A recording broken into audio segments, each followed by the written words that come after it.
എല്ലാ സജ്ജനങ്ങൾക്കും നമസ്കാരം. രാമായണത്തിലെ കുറച്ച് പ്രധാനപ്പെട്ട ഭാഗങ്ങൾ, ഇതിപ്പോൾ ഒരു രാമായണ കാലത്തിൻ്റെ തുടക്കമായതുകൊണ്ട് ആദ്യ ഭാഗങ്ങളിലെ ചില പ്രത്യേകതകളൊന്ന് എടുത്തു പറഞ്ഞുകൊണ്ട് ഇത് നമ്മളുടെ ജീവിതത്തിന് എന്ത് സന്ദേശമാണ് തരുന്നത് എന്നൊന്ന് നമ്മളുടെ മനസ്സിനെ തന്നെ ഓർമ്മപ്പെടുത്താമെന്നാണ് വിചാരിക്കുന്നത്. രാമായണത്തിൽ ഏറ്റവും ആദ്യ ഭാഗങ്ങൾ നോക്കിയാൽ അതിൽ ഏറ്റവും പ്രധാനപ്പെട്ടതായിട്ട് കാണപ്പെടുന്ന ഒരു ശ്ലോകം നമുക്കെല്ലാവർക്കും അറിയാവുന്നതാണ്. മാ നിഷാദ പ്രതിഷ്ഠാം ത്വം അഗമ ശാശ്വതീ സമ യത് ക്രൗഞ്ച മിഥുനാദേകം അവധി കാമമോഹിതം. ഇതാണ് നമുക്ക് ആദ്യ ഭാഗത്ത് നമ്മളൊക്കെ കുഞ്ഞിലെ കാണാതെ പഠിച്ചിരിക്കുന്ന ഒരു ശ്ലോകം. മഹർഷി ഇണചേർന്നിരിക്കുന്ന രണ്ട് കിളികളിലേക്ക് ഒരു വേടൻ അമ്പെയ്യുന്നത് കണ്ടപ്പോൾ അദ്ദേഹത്തിൻ്റെ ഹൃദയത്തിലെ ആ വേദനയിൽ നിന്നും ഉത്ഭവിച്ചതാണ്. ഇത് മനഃപൂർവമായിട്ട് കൃത്യം മനസ്സിൽ ആലോചിച്ച് ഉറപ്പിച്ച് അദ്ദേഹം പറഞ്ഞതൊന്നുമല്ല. പുറപ്പെട്ടു കഴിഞ്ഞപ്പോഴാണ് അദ്ദേഹം വിചാരിച്ചത്, എൻ്റെ ഭഗവാനെ, എൻ്റെ മനസ്സിൽ നിന്ന് ഇങ്ങനെ ഒരു പദ്യം പുറപ്പെട്ടല്ലോ, പക്ഷെ ഇതൊരു ശാപമാണോ? ഞാനെങ്ങനെ ചെയ്യാവോ? ഒരു മുനിയല്ലേ? അതുകൊണ്ട് തന്നെ അദ്ദേഹത്തിന് പെട്ടെന്ന് അങ്ങ് ദുഃഖമായി. ഇപ്പൊ ശിഷ്യനായിട്ടുള്ള ഭരദ്വാജൻ കൂടെ ഉണ്ട്. അപ്പൊ നമ്മളാണെങ്കിലും പെട്ടെന്ന് നമുക്ക് എന്തെങ്കിലും ഒരു തെറ്റുപറ്റി, അല്ലെങ്കിൽ ഞാൻ തെറ്റ് ചെയ്തോ എന്നൊക്കെ സംശയം ഉണ്ടെങ്കിൽ നമ്മൾ എന്ത് ചെയ്യും? ഉടനെ നമുക്ക് വേണ്ട തൊട്ടടുത്ത് പരിചയമുള്ളവരോ നമ്മുടെ ബന്ധുക്കളോ അമ്മയോടോ ഒക്കെ ചോദിക്കുക, അല്ല അമ്മ, ഞാൻ അങ്ങനെ മനഃപൂർവ്വം വിചാരിച്ചിട്ടല്ല, അതിലെന്തെങ്കിലും കുഴപ്പമുണ്ടോ? അല്ലെങ്കിൽ നമ്മളതൊന്ന് ആരോടെങ്കിലും ഒന്ന് ചർച്ച ചെയ്യും, ഏറ്റവും കുറഞ്ഞ പക്ഷം. അപ്പൊ ഇതുപോലെ തന്നെ ശിഷ്യനോട് പറഞ്ഞു, ഞാൻ പെട്ടെന്ന് ഇങ്ങനെ എൻ്റെ മനസ്സിൻ്റെ ഒരു വേദനയുടെ പുറത്ത് ഞാനിങ്ങനെ പറഞ്ഞു പോയതാണ്. പക്ഷേ എൻ്റെ മനസ്സിലെ ആഗ്രഹം ഈ പദ്യം ഒരു ശ്ലോകമായിട്ട് പരിണമിക്കണം, അന്യഥ ആവരുത്. അന്യഥ ആവരുത് എന്ന് പറഞ്ഞാൽ ഉദ്ദേശിച്ചത് മറിച്ച് ഇതൊരു ശാപം ആകരുത് എന്നാണ് എൻ്റെ ആഗ്രഹം എന്ന് പറയുകയാണ്. അത് കഴിഞ്ഞപ്പോഴാണ് അദ്ദേഹം ശ്രദ്ധിച്ചത്, ഈ ശ്ലോകത്തിനൊരു പ്രത്യേകതയുണ്ടല്ലോ. ഇത് നേരത്തെ കാലേ കൂട്ടിയപ്പോൾ നമ്മളാണെങ്കിൽ ഒരു കവിത എഴുതുവാണെങ്കിൽ എന്തായിരിക്കും, അല്ലെങ്കിൽ നമ്മളൊരു മാഗസിനിലേക്ക് ആർട്ടിക്കിൾ എഴുതുകയാണെങ്കിൽ എത്ര വശം വെട്ടിക്കുത്തി തിരുത്തിയൊക്കെയാണ് നമ്മൾ എഴുതുക. ഇതങ്ങനെയൊന്നും എഴുതിയതല്ല, ആ നിമിഷത്തിൽ അദ്ദേഹത്തിൻ്റെ ഉള്ളിൽ നിന്നും പുറപ്പെട്ടതാണ്. പക്ഷെ നോക്കിയപ്പോഴാണ് 4 വരികളുള്ള ശ്ലോകം, ഓരോ വരിയിലും 8 അക്ഷരം. മറ്റൊരു പ്രത്യേകത എന്താന്ന് വെച്ചാൽ എല്ലാ വരിയിലെയും 5ാമത്തെ അക്ഷരം ലഘുവാണ്, 6ാമത്തെ അക്ഷരം ഗുരുവാണ്. 1ാമത്തെ വരിയുടെയും 4ാമത്തെ വരിയുടെയും 7ാമത്തെ അക്ഷരം ഗുരുവാണ്. 2ാമത്തെയും 4ാമത്തെയും വരിയുടെ 7ാമത്തെ അക്ഷരം ലഘുവാണ്. ഇങ്ങനെയുള്ള വൃത്തത്തിന് പറയുന്ന പേരാണ് അനുഷ്ടുപ് വൃത്തം എന്ന് പറയുന്നത്. അദ്ദേഹം ഇങ്ങനെ ചിന്തിച്ചുകൊണ്ടൊന്നുമല്ല, പക്ഷെ അദ്ദേഹത്തിന്റെ മനസ്സിൽ നിന്നും ഇങ്ങനെ ശ്ലോക നിബദ്ധമായിട്ടാണ് പുറപ്പെട്ടത്. അപ്പൊ അദ്ദേഹം ഭരദ്വാജനോട് ചോദിക്കുന്നുണ്ട്, ഇതിങ്ങനെ പ്രത്യേകതയോടുകൂടിയാണല്ലോ ഈ ശ്ലോകം വന്നിരിക്കുന്നത് എന്നല്ല. എന്താണെങ്കിലും സ്നാനവും അർഘ്യവും എല്ലാം കഴിഞ്ഞിട്ട് മുനി തിരിച്ച് തൻ്റെ ആശ്രമത്തിലേക്ക് പോവാണ്. പക്ഷെ എന്താണ് പ്രശ്നം എന്ന് വെച്ചാൽ, അദ്ദേഹത്തിന് ഈ ഒരു സന്ദർഭം അല്ലെങ്കിൽ തൻ്റെ മനസ്സിൽ നിന്ന് ഈ ശ്ലോകം പുറപ്പെട്ടത് മറക്കാൻ കഴിയുന്നില്ല. അതിൻ്റെ അനുരണനങ്ങൾ ഇങ്ങനെ മനസ്സിൽ വന്നുകൊണ്ടേയിരിക്കുകയാണ്. എന്നാലും എന്തുകൊണ്ടായിരിക്കാം എൻ്റെ മനസ്സിൽ നിന്ന് ഇങ്ങനെ പുറപ്പെട്ടത്? ഞാൻ എന്തെങ്കിലും തെറ്റ് ചെയ്തോ, അല്ലെങ്കിൽ എന്തുകൊണ്ടായിരിക്കും അതൊരു ശാപവചസ്സായിട്ട് മാറുമോ എന്നൊക്കെ ചിന്തയുണ്ട്. ഇദ്ദേഹത്തിന്റെ ഈ ചിന്ത മുൻകൂട്ടി കണ്ടതുകൊണ്ട് ഉടൻ തന്നെ അവിടെ ബ്രഹ്മദേവൻ എത്തിച്ചേരുകയാണ്. ബ്രഹ്മദേവൻ പറയുന്നുണ്ട്, മഹാമുനെ, അങ്ങ് വിഷമിക്കണ്ട, അങ്ങയുടെ ആ നാവിൽ നിന്ന് ഉദ്ഗമിച്ച ആ ശ്ലോകം അല്ലെങ്കിൽ ആ പദ്യം അതൊരു ശ്ലോകമായി തന്നെയാണ് പരിണമിച്ചിരിക്കുന്നത്. ഇത് അങ്ങയ്ക്ക് ഒരു തരത്തിലും ഇതിനെപ്പറ്റി ഒരു മനസ്താപം ഉണ്ടാകേണ്ട ആവശ്യമില്ല. എൻ്റെ സങ്കല്പ പ്രകാരമാണ് ഇതെല്ലാം നടന്നത്. പിന്നെ നമുക്ക് സമാധാനമായല്ലോ അല്ലേ? നമ്മളോടാണെങ്കിൽ ഇങ്ങനെ ആരെങ്കിലും പറഞ്ഞു കഴിഞ്ഞാൽ പിന്നെ നമുക്ക് മനസ്സമാധാനം. അപ്പൊ ബ്രഹ്മദേവൻ പറഞ്ഞു, എൻ്റെ ഇച്ഛ പ്രകാരമാണ് ഇതെല്ലാം നടന്നത്, അതുകൊണ്ട് അങ്ങ് ഇതൊന്നും ഓർത്ത് വിഷമിക്കണ്ട. അങ്ങ് എന്ത് ചെയ്യണം, ഈ ഒരു വൃത്തത്തിൽ, ഈ അനുഷ്ഠു വൃത്തത്തിൽ ശ്രീനാരദ മഹർഷി അങ്ങേക്ക് ഉപദേശിച്ചു തന്ന രാമായണം പൂർണ്ണമായിട്ടും രചിക്കുക എന്ന് പറഞ്ഞു. അപ്പൊ ഈ അനുഷ്ഠവൃത്തം ആദ്യമായിട്ടല്ല, അതിനു മുമ്പും ഉണ്ട്. നമ്മൾ വേദങ്ങളിലൊക്കെ നോക്കിക്കഴിഞ്ഞാൽ ചിലയിടത്തൊക്കെ കാണാൻ സാധിക്കും. അപ്പൊ ഇതിന്റെ ഒരു പ്രത്യേകത എന്താന്ന് വെച്ചാൽ, നല്ല താളനിബദ്ധമായിട്ട് കുറച്ച് ഈണത്തോടു കൂടിയൊക്കെ നമുക്ക് പാടാൻ സാധിക്കുന്നവയാണ് ഈ അനുഷ്ഠുപ് വൃത്തത്തിലുള്ളത്. മാത്രമല്ല ബ്രഹ്മദേവൻ പറയുകയാണ്, എന്റെ നിശ്ചയപ്രകാരമാണ് സരസ്വതി ദേവി അങ്ങയുടെ നാവിൽ വന്നിരുന്നത്. ഇപ്പൊ സരസ്വതി ദേവി കൃത്യമായിട്ട് നല്ല രീതിയിൽ നാവിൽ വന്നിരിക്കേണ്ടതിന്റെ ഒരു ആവശ്യം എത്രമാത്രം ഉണ്ടെന്ന് നമുക്ക് എല്ലാവർക്കും അറിയാം അല്ലേ? കാരണം ഭഗവാൻ സത്യസായി ബാബ പറയും, ഈ ലോകത്തിൽ ഏറ്റവും കൂടുതൽ ക്ഷമയുള്ളത് അല്ലെങ്കിൽ ക്ഷമ വേണ്ടത് നാവിനാണ് എന്ന് പറയും. ശരീരത്തിൽ അവയവങ്ങൾ വെച്ച് നോക്കുമ്പോൾ ഏറ്റവും ക്ഷമ വേണ്ട അവയവം ഏതാണ്? നാവാണ്. പിന്നെ നാവിന്റെ നിലനിൽപ്പോ ഇത്രയും കൂർത്തുമൂർത്ത പല്ലിന്റെ ഇടയിൽ കാട്ടി കിട്ടാതെ ഈ അക്ഷരങ്ങൾ മുഴുവൻ ഈ നാവിന്റെ ചലനം കൊണ്ടുകൂടിയല്ല ഈ വാക്കുകളൊക്കെ നമുക്ക് ഉച്ചരിക്കാൻ പറ്റുന്നത്. ഇതിന്റെ ഇടയിൽ ഈ കടി കൊള്ളാതെ ഇതൊന്ന് ജീവിച്ചു പോകണ്ട ആ തത്രപ്പാടൊന്ന് ആലോചിച്ചു നോക്കിയേ.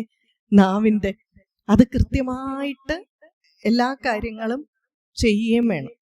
നാവിന്റെ മറ്റൊരു പ്രത്യേകത എന്താണ്? നാവിന്റെ ഒരു പ്രത്യേകത, നാവിന് ഒന്നിനോട് വലിയ അറ്റാച്ച്മെന്റ് ഒന്നുമില്ല. നല്ല സ്വാദുള്ള ഭക്ഷണം വായിലേക്ക് മേടിക്കും, പക്ഷെ വെച്ചോണ്ടിരിക്കത്തില്ല, ഒട്ടനെ പാസ് ചെയ്തേക്കും. ശരിയല്ലേ? നമ്മളും ആചാര്യന്മാര് പറയുന്നു ഇങ്ങനെ ആയിരിക്കണം. വീട്ടിലെ സ്വത്തൊക്കെ കിട്ടിക്കഴിഞ്ഞാൽ എന്നും മടിക്കുത്തില് താക്കോലും വെച്ചോണ്ടിരിക്കരുത്. ഒരാള് പോലും ഇവിടുന്ന് ഒന്നും കൊണ്ടുപോയിട്ടില്ല അല്ലേ? അപ്പൊ അതുകൊണ്ട് തന്നെ നാവിനെ കണ്ടുപിടിക്കണം എന്ന് പറയും. എല്ലാം കിട്ടും, ഒട്ടനെ പാസിംഗ് ദ പാർസൽ പറയുന്ന പോലെ അടുത്തത് പാസ് ചെയ്യും. ഒന്നും തനിക്കായിട്ട് വെച്ചുകൊണ്ടിരിക്കുന്നില്ല. അപ്പൊ അതുകൊണ്ട് തന്നെ നമ്മുടെ ശരീരത്തിലെ ഏറ്റവും പ്രത്യേകതയുള്ളതും വളരെയധികം സംസാരിക്കാനും ഉണ്ട്, രുചിക്കാനും ഉണ്ടല്ലേ, പല ധർമ്മങ്ങൾ ചെയ്യുന്നുണ്ട്, വളരെയധികം ക്ഷമയുള്ളതുമായിട്ടുള്ള ഒരു അവയവമാണ് നാവ്. അപ്പൊ നാവിൽ ആര് വേണം വരണം? സരസ്വതി ദേവി വരണം. സരസ്വതി ദേവിയാണ് എന്തിന്റെ? ജ്ഞാനത്തിന്റെ ദേവത. ഇപ്പോ പറയാറുണ്ട് ശരത്കാല ഋതുക്കൾ പലതുണ്ട് അല്ലെ? 6 ഋതുക്കളാണുള്ളത്.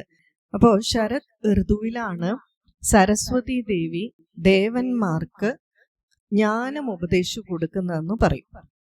അതുകൊണ്ട് തന്നെ ശരത് നവരാത്രി വളരെ വിശേഷപ്പെട്ടതാണ്. ഈ ശരത്കാലത്തിൽ സരസ്വതി ദേവി ദേവന്മാർക്ക് ജ്ഞാനം ഉപദേശിക്കുന്നതുകൊണ്ടാണ് ദേവിയെ ശാരദ എന്ന് പറയുന്നത്. അപ്പൊ ശാരദ എന്നാൽ സരസ്വതി ദേവി തന്നെയാണ്. നമ്മൾ കേട്ടിട്ടില്ലേ, ഇപ്പൊ POKയിലാണ് ശാരദാ പീഠം, സർവജ്ഞപീഠം ആദിശങ്കരാചാര്യർ കയറിയത്. അതുപോലെ ആദിശങ്കരാചാര്യർ സ്ഥാപിച്ച 2 മഠങ്ങളിൽ 4 മഠങ്ങളിൽ 2 പേര് ശാരദാപീഠം എന്നാണ്. ശൃംഗേരി ശാരദാപീഠം, ദ്വാരക ശാരദാപീഠം എന്നുള്ളതാണ്. അപ്പൊ അദ്ദേഹത്തിന്റെ ആരാധ്യ ദേവതയും ശാരദാദേവിയായിരുന്നു. ജ്ഞാനത്തിന്റെ ദേവതയെ തന്നെയാണ് ആദിശങ്കരാചാര്യർ പ്രാർത്ഥിച്ചിരുന്നത് പറയുകയാണ്. ഈ ശാരദാദേവിയുടെ രൂപം നോക്കിയാൽ കയ്യിലൊരു ജപമാലയൊക്കെ കാണാം. അത് സ്ഫടികമാലയാകാം, രുദ്രാക്ഷമാലയാകാം, പല രൂപത്തിൽ ദേവി പ്രത്യക്ഷപ്പെടുന്നുണ്ട്. അപ്പൊ ഒരേ ദേവി പല രൂപത്തിൽ പ്രത്യക്ഷപ്പെടുന്നുണ്ടെങ്കിൽ അതെന്താ നമ്മളെ സൂചിപ്പിക്കുന്നത്? ഒരേ ചൈതന്യം ഇവരിലെല്ലാവരിലും നിറഞ്ഞു നിൽക്കുന്നു എന്നുള്ളതാണ് സൂചന. നമുക്ക് തന്നെ പല വേഷമില്ലേ? ഇപ്പൊ നമ്മൾ തന്നെ ചില സമയം സാരി ഉടുത്തോണ്ട് വരും, ചില സമയം ചുരിദാർ ഇട്ടുകൊണ്ട് വരും. മല കയറാൻ പോവാണെങ്കിൽ നമ്മൾ ജീൻസ് ഇടും. നമ്മൾ മാറുന്നുണ്ടോ? നമ്മൾ തന്നെയാണ്. പക്ഷെ എന്താണ്, നമ്മളുടെ സാഹചര്യങ്ങളും സ്ഥിതിയും അനുസരിച്ച് നമ്മളുടെ വേഷങ്ങൾ മാറും അല്ലെ? നമ്മൾ ഉപയോഗിക്കുന്ന വസ്തുക്കൾ മാറും. അപ്പൊ അടുക്കളയിൽ ഉപയോഗിക്കുന്ന സാധനങ്ങളൊക്കെ നമ്മൾ ഇങ്ങോട്ട് വരുമ്പോൾ കൊണ്ടുവരില്ലല്ലോ. നമ്മുടെ കയ്യിലെ ആയുധങ്ങൾ വ്യത്യാസപ്പെട്ടുകൊണ്ടിരിക്കും. അതുപോലെ തന്നെ ഇതെല്ലാം ഒരേ ചൈതന്യത്തിന്റെ ഭാഗമാണ് എന്നാണ് സരസ്വതി ദേവി സൂചിപ്പിക്കുന്നത്. അത് സാന്ദർഭികമായിട്ട് പറഞ്ഞു എന്ന് മാത്രം. അപ്പൊ ഇവിടെ പറയുന്നത്, ഈ സരസ്വതി ദേവി അങ്ങയുടെ നാവിൽ വന്ന് വിളയാടാൻ ഞാൻ തന്നെയാണ് പറഞ്ഞത്, എന്റെ നിർദ്ദേശപ്രകാരമാണ്. അതുകൊണ്ട് അങ്ങൊന്നും കൊണ്ടും വിഷമിക്കണ്ട. ഈ ഒരു വൃത്തത്തിൽ അങ്ങ് രാമചരിതം രചിക്കുക. സ്വസ്ഥമായി, വളരെ സന്തോഷായി. ഇനി എന്ത് വേണം? ആദ്യത്തെ ഭാഗം രാമായണം, വാൽമീകി രാമായണം നോക്കിയാൽ അങ്ങനെ ബൃഹത്തായിട്ടൊന്നും അല്ല നാരദ മഹർഷി പറഞ്ഞു കൊടുത്തിരിക്കുന്നത്. ഒന്ന് ചുരുക്കമായിട്ടാണ് പറഞ്ഞു കൊടുത്തിരിക്കുന്നത്. ഈ ചുരുക്കമായിട്ട് പറഞ്ഞു കൊടുത്തിരിക്കുന്ന രാമായണം അത് തന്നെ രചിക്കാനാണെങ്കിൽ പിന്നെ വാൽമീകി മഹർഷിയുടെ ആവശ്യമില്ലല്ലോ. ആ നാരദ മഹർഷി പറഞ്ഞത് നമുക്കങ്ങ് എഴുതി വെച്ചാൽ പോരെ? വളരെ വിശദമായിട്ട് രചിക്കണം. വളരെ വിശദമായിട്ട് രചിക്കണമെങ്കിൽ ആദ്യം ഇതൊക്കെ ഇദ്ദേഹത്തിന് അറിയണ്ടേ, മനസ്സിലാവണ്ടേ, ഇദ്ദേഹം ഇതെല്ലാം ദർശിക്കണ്ടേ. അപ്പൊ ആ കാലഘട്ടത്തിൽ തന്നെയാണ് വാൽമീകി മഹർഷി ജീവിച്ചിരുന്നതെന്ന് നമുക്കറിയാം. പക്ഷെ രാമനും സീതയും അന്തഃപുരത്തിൽ പറഞ്ഞത് വാൽമീകി മഹർഷിക്ക് എങ്ങനെ അറിയാൻ പറ്റും? കഥ രചിക്കണമെങ്കിൽ, കഥ എന്നാൽ കഥ്യതേ ഇതി കഥ, വളരെ നല്ലവണ്ണം വിവരിക്കപ്പെട്ടത്, നടക്കാത്തത് എന്നല്ല. അപ്പോൾ വാൽമീകി മഹർഷിയുടെ സാന്നിധ്യമില്ലാത്തപ്പോൾ നടന്ന കാര്യങ്ങൾ ഇദ്ദേഹത്തിന് എങ്ങനെ എഴുതാൻ പറ്റും? അപ്പൊ അതുകൊണ്ട് തന്നെ അദ്ദേഹം എന്തു ചെയ്തു എന്ന് വെച്ചാൽ, ജലമൊക്കെ തൊട്ട് തന്നെ പരിശുദ്ധമാക്കി കഴിഞ്ഞിട്ട് ആ ദർഭപുല്ലിലിരുന്ന് തൻ്റെ യോഗശക്തി കൊണ്ട് ഈ അറിവുകൾ മുഴുവൻ ദർശിക്കുകയാണ് ചെയ്തത്. സ്വാഭാവികമായിട്ടും ഇന്നത്തെ തലമുറയിലുള്ള കുട്ടികൾ കേൾക്കുമ്പം എന്തു പറയും? ചുമ്മാ ഇരുന്ന് ഓരോന്ന് പറയുകയാണ്, ഇതൊക്കെ വല്ല നടക്കുന്നതാണ്. ചുമ്മാ കാലും കൈയും പിണച്ചിരുന്ന് കഴിഞ്ഞാൽ ഈ വിവരങ്ങളൊക്കെ എടുക്കാൻ പറ്റുമോ എന്ന് നമുക്ക് സംശയം തോന്നും. അതിനായിട്ട് ഗുരുക്കന്മാർ എന്ന് പറയുന്നത് ആരാണ് എന്ന് നമുക്കൊന്ന് പിടികിട്ടണം. അപ്പം നമുക്കില്ല എന്ന് പറഞ്ഞ് മറ്റുള്ളവർക്ക് ആ കഴിവില്ല എന്ന് വരില്ലല്ലോ. നമ്മൾ അതിനായിട്ട് പരിശ്രമം നടത്തിയാൽ നമുക്കും ഈ തലത്തിൽ എത്തിച്ചേരാം. അപ്പൊ ഇങ്ങനെയുള്ളവരെയാണ് ഗുരുക്കന്മാർ. അവരുടെ പ്രത്യേകത എന്താണ്? അവർക്ക് ഈ വിവരങ്ങളൊക്കെ എങ്ങനെയാണ് കിട്ടുന്നത്? യോഗശക്തി കൊണ്ട് തപസ് ചെയ്യുമ്പോൾ, ധ്യാനിക്കുമ്പോൾ, ഏകാഗ്രത വരുമ്പോൾ അവർക്ക് എങ്ങനെയാണ് കിട്ടുന്നത്? മനുസ്മൃതിയിൽ അറിവുള്ളവരെ 4ആയിട്ട് തിരിച്ചിട്ടുണ്ട്. അറിവുള്ളവരെന്നേ ഞാൻ പറഞ്ഞിട്ടുള്ളൂ. പല രീതിയിൽ പലർക്കും പല അറിവുണ്ട്. അതിൽ ഒന്നാമത്തെ കാറ്റഗറിയാണ് ഉപാധ്യായ എന്ന് പറയും. ഉപാധ്യായ എന്നൊക്കെ പറഞ്ഞാൽ ഇത് താഴേന്ന് മുകളിലോട്ടാ ഗുണം കൂടുന്നത്. ഉപാധ്യായ എന്നൊക്കെ പറഞ്ഞാൽ എന്നെ പോലെയുള്ളവരാണ്. ശമ്പളം മേടിച്ച് ജോലി ചെയ്യുന്നവർ. കോളേജിലൊക്കെ അധ്യാപകരാണല്ലോ. ഞങ്ങൾ അറിവ് കൊടുക്കുന്നത് എങ്ങനെയാ? മാസ ശമ്പളം മേടിച്ചിട്ടാണ് അറിവ് കൊടുക്കുന്നത്. അപ്പൊ ഇങ്ങനെ തൊഴിലായിട്ട് അധ്യാപനം കൊണ്ട് നടക്കുന്നവർ, അത് തൊഴിലാണെന്നല്ല, നമ്മളത് ചെയ്യുന്നു, മേടിക്കുന്നു, അങ്ങനെ ഇങ്ങനെയുള്ളവരാണ് ഉപാധ്യായൻ. ഇവർക്ക് അറിവുണ്ടല്ലോ. അടുത്തതാണ് പണ്ഡിതന്മാർ എന്ന് പറയും.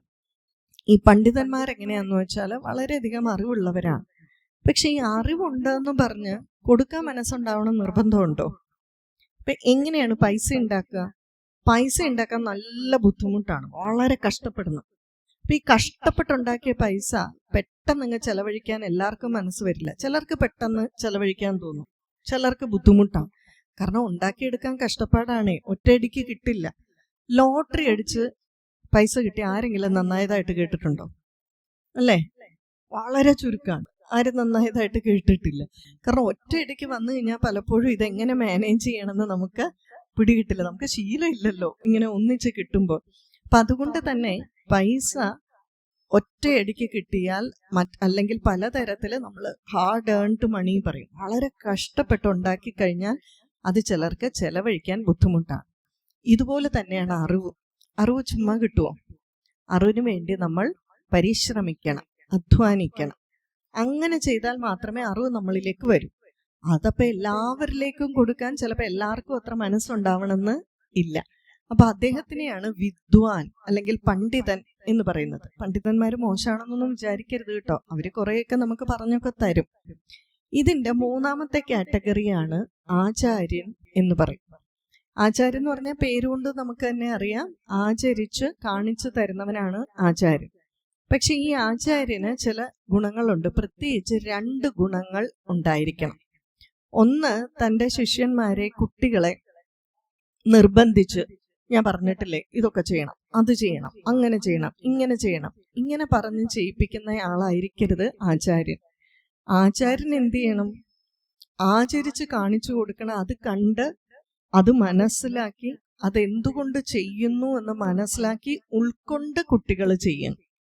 അതാണ് ഒരു ആചാര്യന്റെ ഏറ്റവും വലിയ മഹത്വം എന്ന് പറയുന്നത്. തൻ്റെ ജീവിതത്തിൽ കുട്ടികൾക്കൊരു മാതൃകയായിരിക്കണം. ഭഗവാൻ സത്യസായി ബാബ ഇതിന് വളരെ രസകരമായിട്ടുള്ള ഒരു ഉദാഹരണം പറയും. ഒരിക്കല് ഇതുപോലെ അല്ലെങ്കിൽ ഒരു മാഷ്, ഒരു അധ്യാപകൻ എന്ന് വിചാരിക്കുക, അദ്ദേഹം ഷോപ്പിങ്ങിനായിട്ട് പോയി കടയിൽ. അപ്പൊ ഷോപ്പിങ്ങിനായിട്ട് പോയപ്പം അദ്ദേഹത്തിനൊരു തുണിക്കടയിലാണ് പോകേണ്ടത്. അപ്പൊ ആ തുണിക്കടയുടെ അടുത്തെത്തിയപ്പോൾ നോക്കുമ്പോൾ അവിടെ എങ്ങും പാർക്കിങ്ങിന് സ്ഥലമില്ല. അപ്പൊ അദ്ദേഹം ആ നാട്ടുകാരൻ തന്നെയാണ്. അപ്പൊ തൊട്ടടുത്ത് ഒരു ബാർ അറ്റാച്ച്ഡ് വലിയ ഹോട്ടലുണ്ട്. അപ്പൊ അവിടുത്തെ സെക്യൂരിറ്റി നല്ല പരിചയമുണ്ട്. അപ്പൊ പറഞ്ഞു, മാഷെ കുറച്ച് നേരത്തേക്കല്ലുള്ളൂ, മാഷ് വണ്ടി ഇവിടെ ഇട്ടു എന്ന് പറഞ്ഞു. അപ്പം മാഷും വിചാരിച്ചു ശരി അവിടെ പാർക്കിംഗ് സൗകര്യം ഉണ്ടല്ലോ എന്ന്. ഇത് അതിൽ കൂടി പോകുന്ന ഒരു വിദ്യാർത്ഥി കണ്ടാൽ എന്ത് വിചാരിക്കും? അപ്പം നമ്മളൊക്കെ കോളേജിൽ പഠിക്കുന്ന കാലത്തും ഇങ്ങനെയല്ലേ, മാഷുമാര് സാറുമാര് കോളേജിൽ വന്നിട്ടുണ്ടോ എന്ന് അറിയുന്നത് കാർ പാർക്ക് ചെയ്യുന്ന ഷെഡിലേക്ക് നോക്കും, ഏതൊക്കെ സാറുമാരുടെ വണ്ടി വന്നിട്ടുണ്ട് അല്ലേ. എൻ്റെ കുട്ടികളൊക്കെ പറയാറുണ്ട്, മിസ് വന്നിട്ടുണ്ടോ എന്ന് ഞങ്ങൾ വണ്ടി നോക്കിയായിരുന്നു. കാരണം ഡിപ്പാർട്ട്മെന്റിൽ വന്ന് നോക്കാൻ മടിയാണ്. ചിലപ്പം എൻ്റെ വണ്ടി ഓടിക്കുമ്പോൾ ഞാനല്ല ഓടിക്കുന്നതെങ്കിൽ ചിലപ്പോൾ വണ്ടി സർവീസിനോ മറ്റോ നമ്മുടെ വണ്ടി ഓടിക്കുന്ന കുട്ടി കൊണ്ടുപോകും. അപ്പം ഈ പെട്ടെന്ന് വണ്ടി ടൗണിൽ വെച്ച് കാണുമ്പോൾ പുറത്ത് നിൽക്കുന്ന സ്റ്റുഡൻറ് വണ്ടിക്കകത്ത് ആരായിരിക്കുന്നതെന്ന് കാണില്ല. അപ്പൊ വേഗം എൻ്റെ വണ്ടി കാണുമ്പോഴേ മുണ്ടൊക്കെ ഒന്ന് അഴിച്ചിടും. അപ്പൊ ഇവൻ പറയും വണ്ടിക്കും ആ ബഹുമാനം കിട്ടുന്നുണ്ട്, അകത്തിരിക്കുന്ന ആരാണോ അല്ലയോ എന്നുള്ളത് ബാധകല്ല. അപ്പൊ അതുപോലെ തന്നെ ഈ വണ്ടി വെളിയിൽ കിടക്കുമ്പോൾ ഇത് കാണുന്ന ഒരു കുട്ടി എന്താ വിചാരിക്കുക? മാഷ് മദ്യപിക്കാൻ പോയതാണ് എന്ന്. ഇത്ര പോലും നമ്മളൊരു സംശയത്തിന് ഇട കൊടുക്കാൻ പാടില്ല എന്ന് പറയുക. നമ്മൾ ശ്രദ്ധിക്കുക.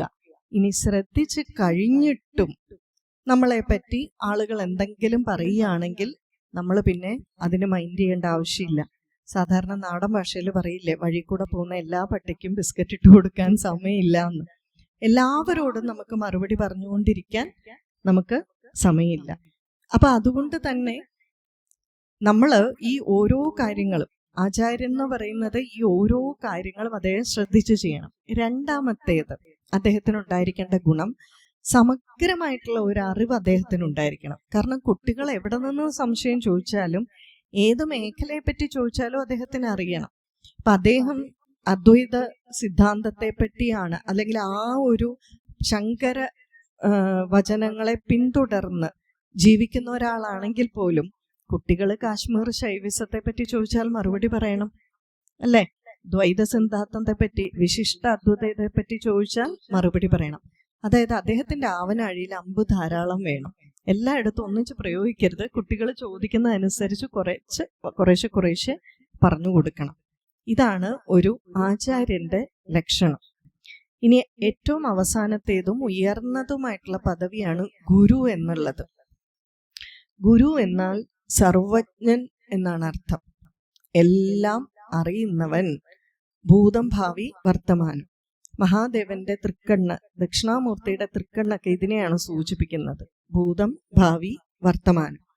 ഇപ്പം നമ്മളുടെ കാര്യം നോക്കിയാൽ വേണമെങ്കിൽ ആലോചിച്ചെടുത്താൽ ഒരു 3 വയസ്സിലും അല്ലെങ്കിൽ ഒരു 5 വയസ്സിലും നമ്മൾ എന്തൊക്കെ ചെയ്തു എന്ന് നമുക്ക് ഊഹിച്ച് കണ്ടുപിടിക്കാൻ പറ്റും. പക്ഷേ 50 വയസ്സുള്ള ഞാന് 70 വയസ്സിൽ ഞാൻ എന്ത് ചെയ്യാൻ പോകുന്നു എന്ന് എനിക്ക് എങ്ങനെ മനസ്സിലാക്കാൻ പറ്റും? ഇതൊരു ഗുരുവിന് പറ്റും. ഗുരുവിന് എങ്ങനെ ഇത് സാധിക്കുന്നു എന്ന് വെച്ചാൽ അദ്ദേഹത്തിന് ഈ പ്രകൃതിയിൽ നിലനിൽക്കുന്ന ഏത് അറിവുകളും ഡൗൺലോഡ് ചെയ്തെടുക്കാനുള്ള കപ്പാസിറ്റി ഉണ്ട്. എല്ലാ അറിവുകളും ഇവിടെ ഉണ്ടല്ലോ. ഇപ്പൊ ഗുരുത്വാകർഷണം നമ്മൾ പറയും ന്യൂട്ടനാണ് കണ്ടുപിടിച്ചത്. ഭൂമി ഉള്ളപ്പോ തൊട്ട് ഗുരുത്വാകർഷണം ഉണ്ട്. ആ അറിവ് ഇവിടെ നിലനിൽക്കുന്നുണ്ട്. ആർക്കാണോ അതിനെപ്പറ്റി അതിലേക്ക് ഫോക്കസ് ചെയ്യുന്ന അയാൾക്കിത് വെളിപ്പെട്ട് വരും. അപ്പൊ അതുകൊണ്ട് തന്നെ കൂടുതലായിട്ട് അതിനെപ്പറ്റി ചിന്തിച്ചാൽ നമ്മുടെ ഉള്ളിൽ വെളിപ്പെട്ട് വരും. അപ്പൊ ഗുരുക്കന്മാർക്ക് ഈ ഒരു തപശക്തി ഉണ്ട്. അതും അവരെ ആർജിച്ചെടുത്തതാണ്.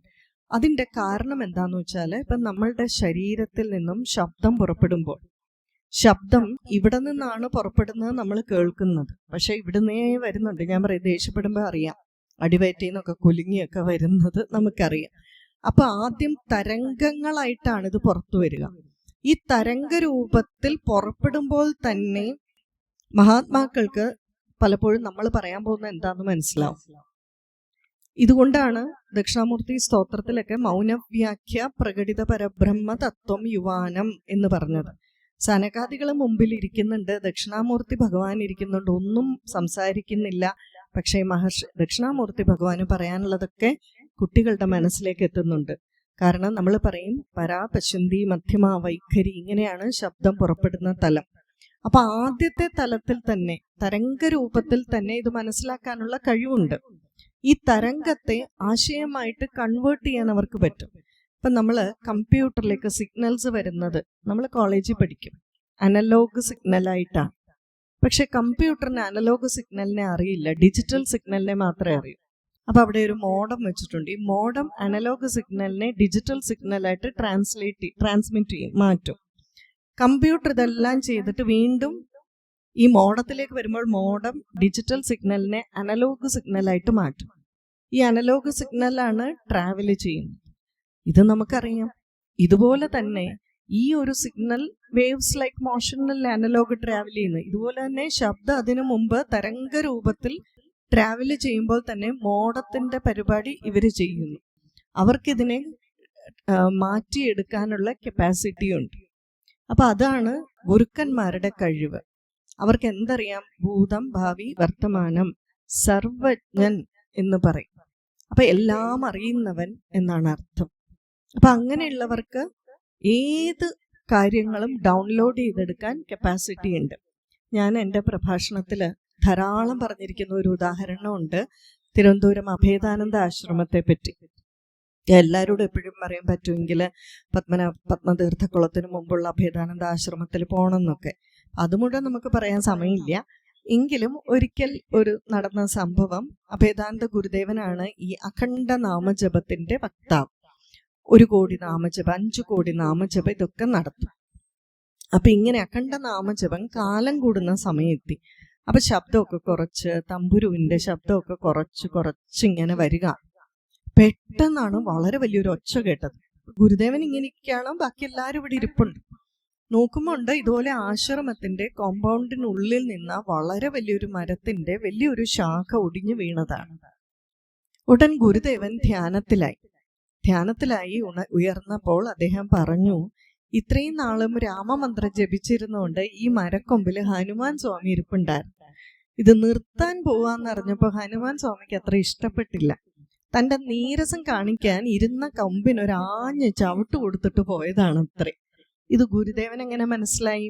ധ്യാനത്തിലൂടെ മനസ്സിലായി. അവർക്ക് ഏകാഗ്രപ്പെടുമ്പോൾ തപശക്തിയില് പ്രകൃതിയിലെ ഏത് അറിവിനെയും ഡൗൺലോഡ് ചെയ്തെടുക്കാനുള്ള കപ്പാസിറ്റി ഉണ്ട്.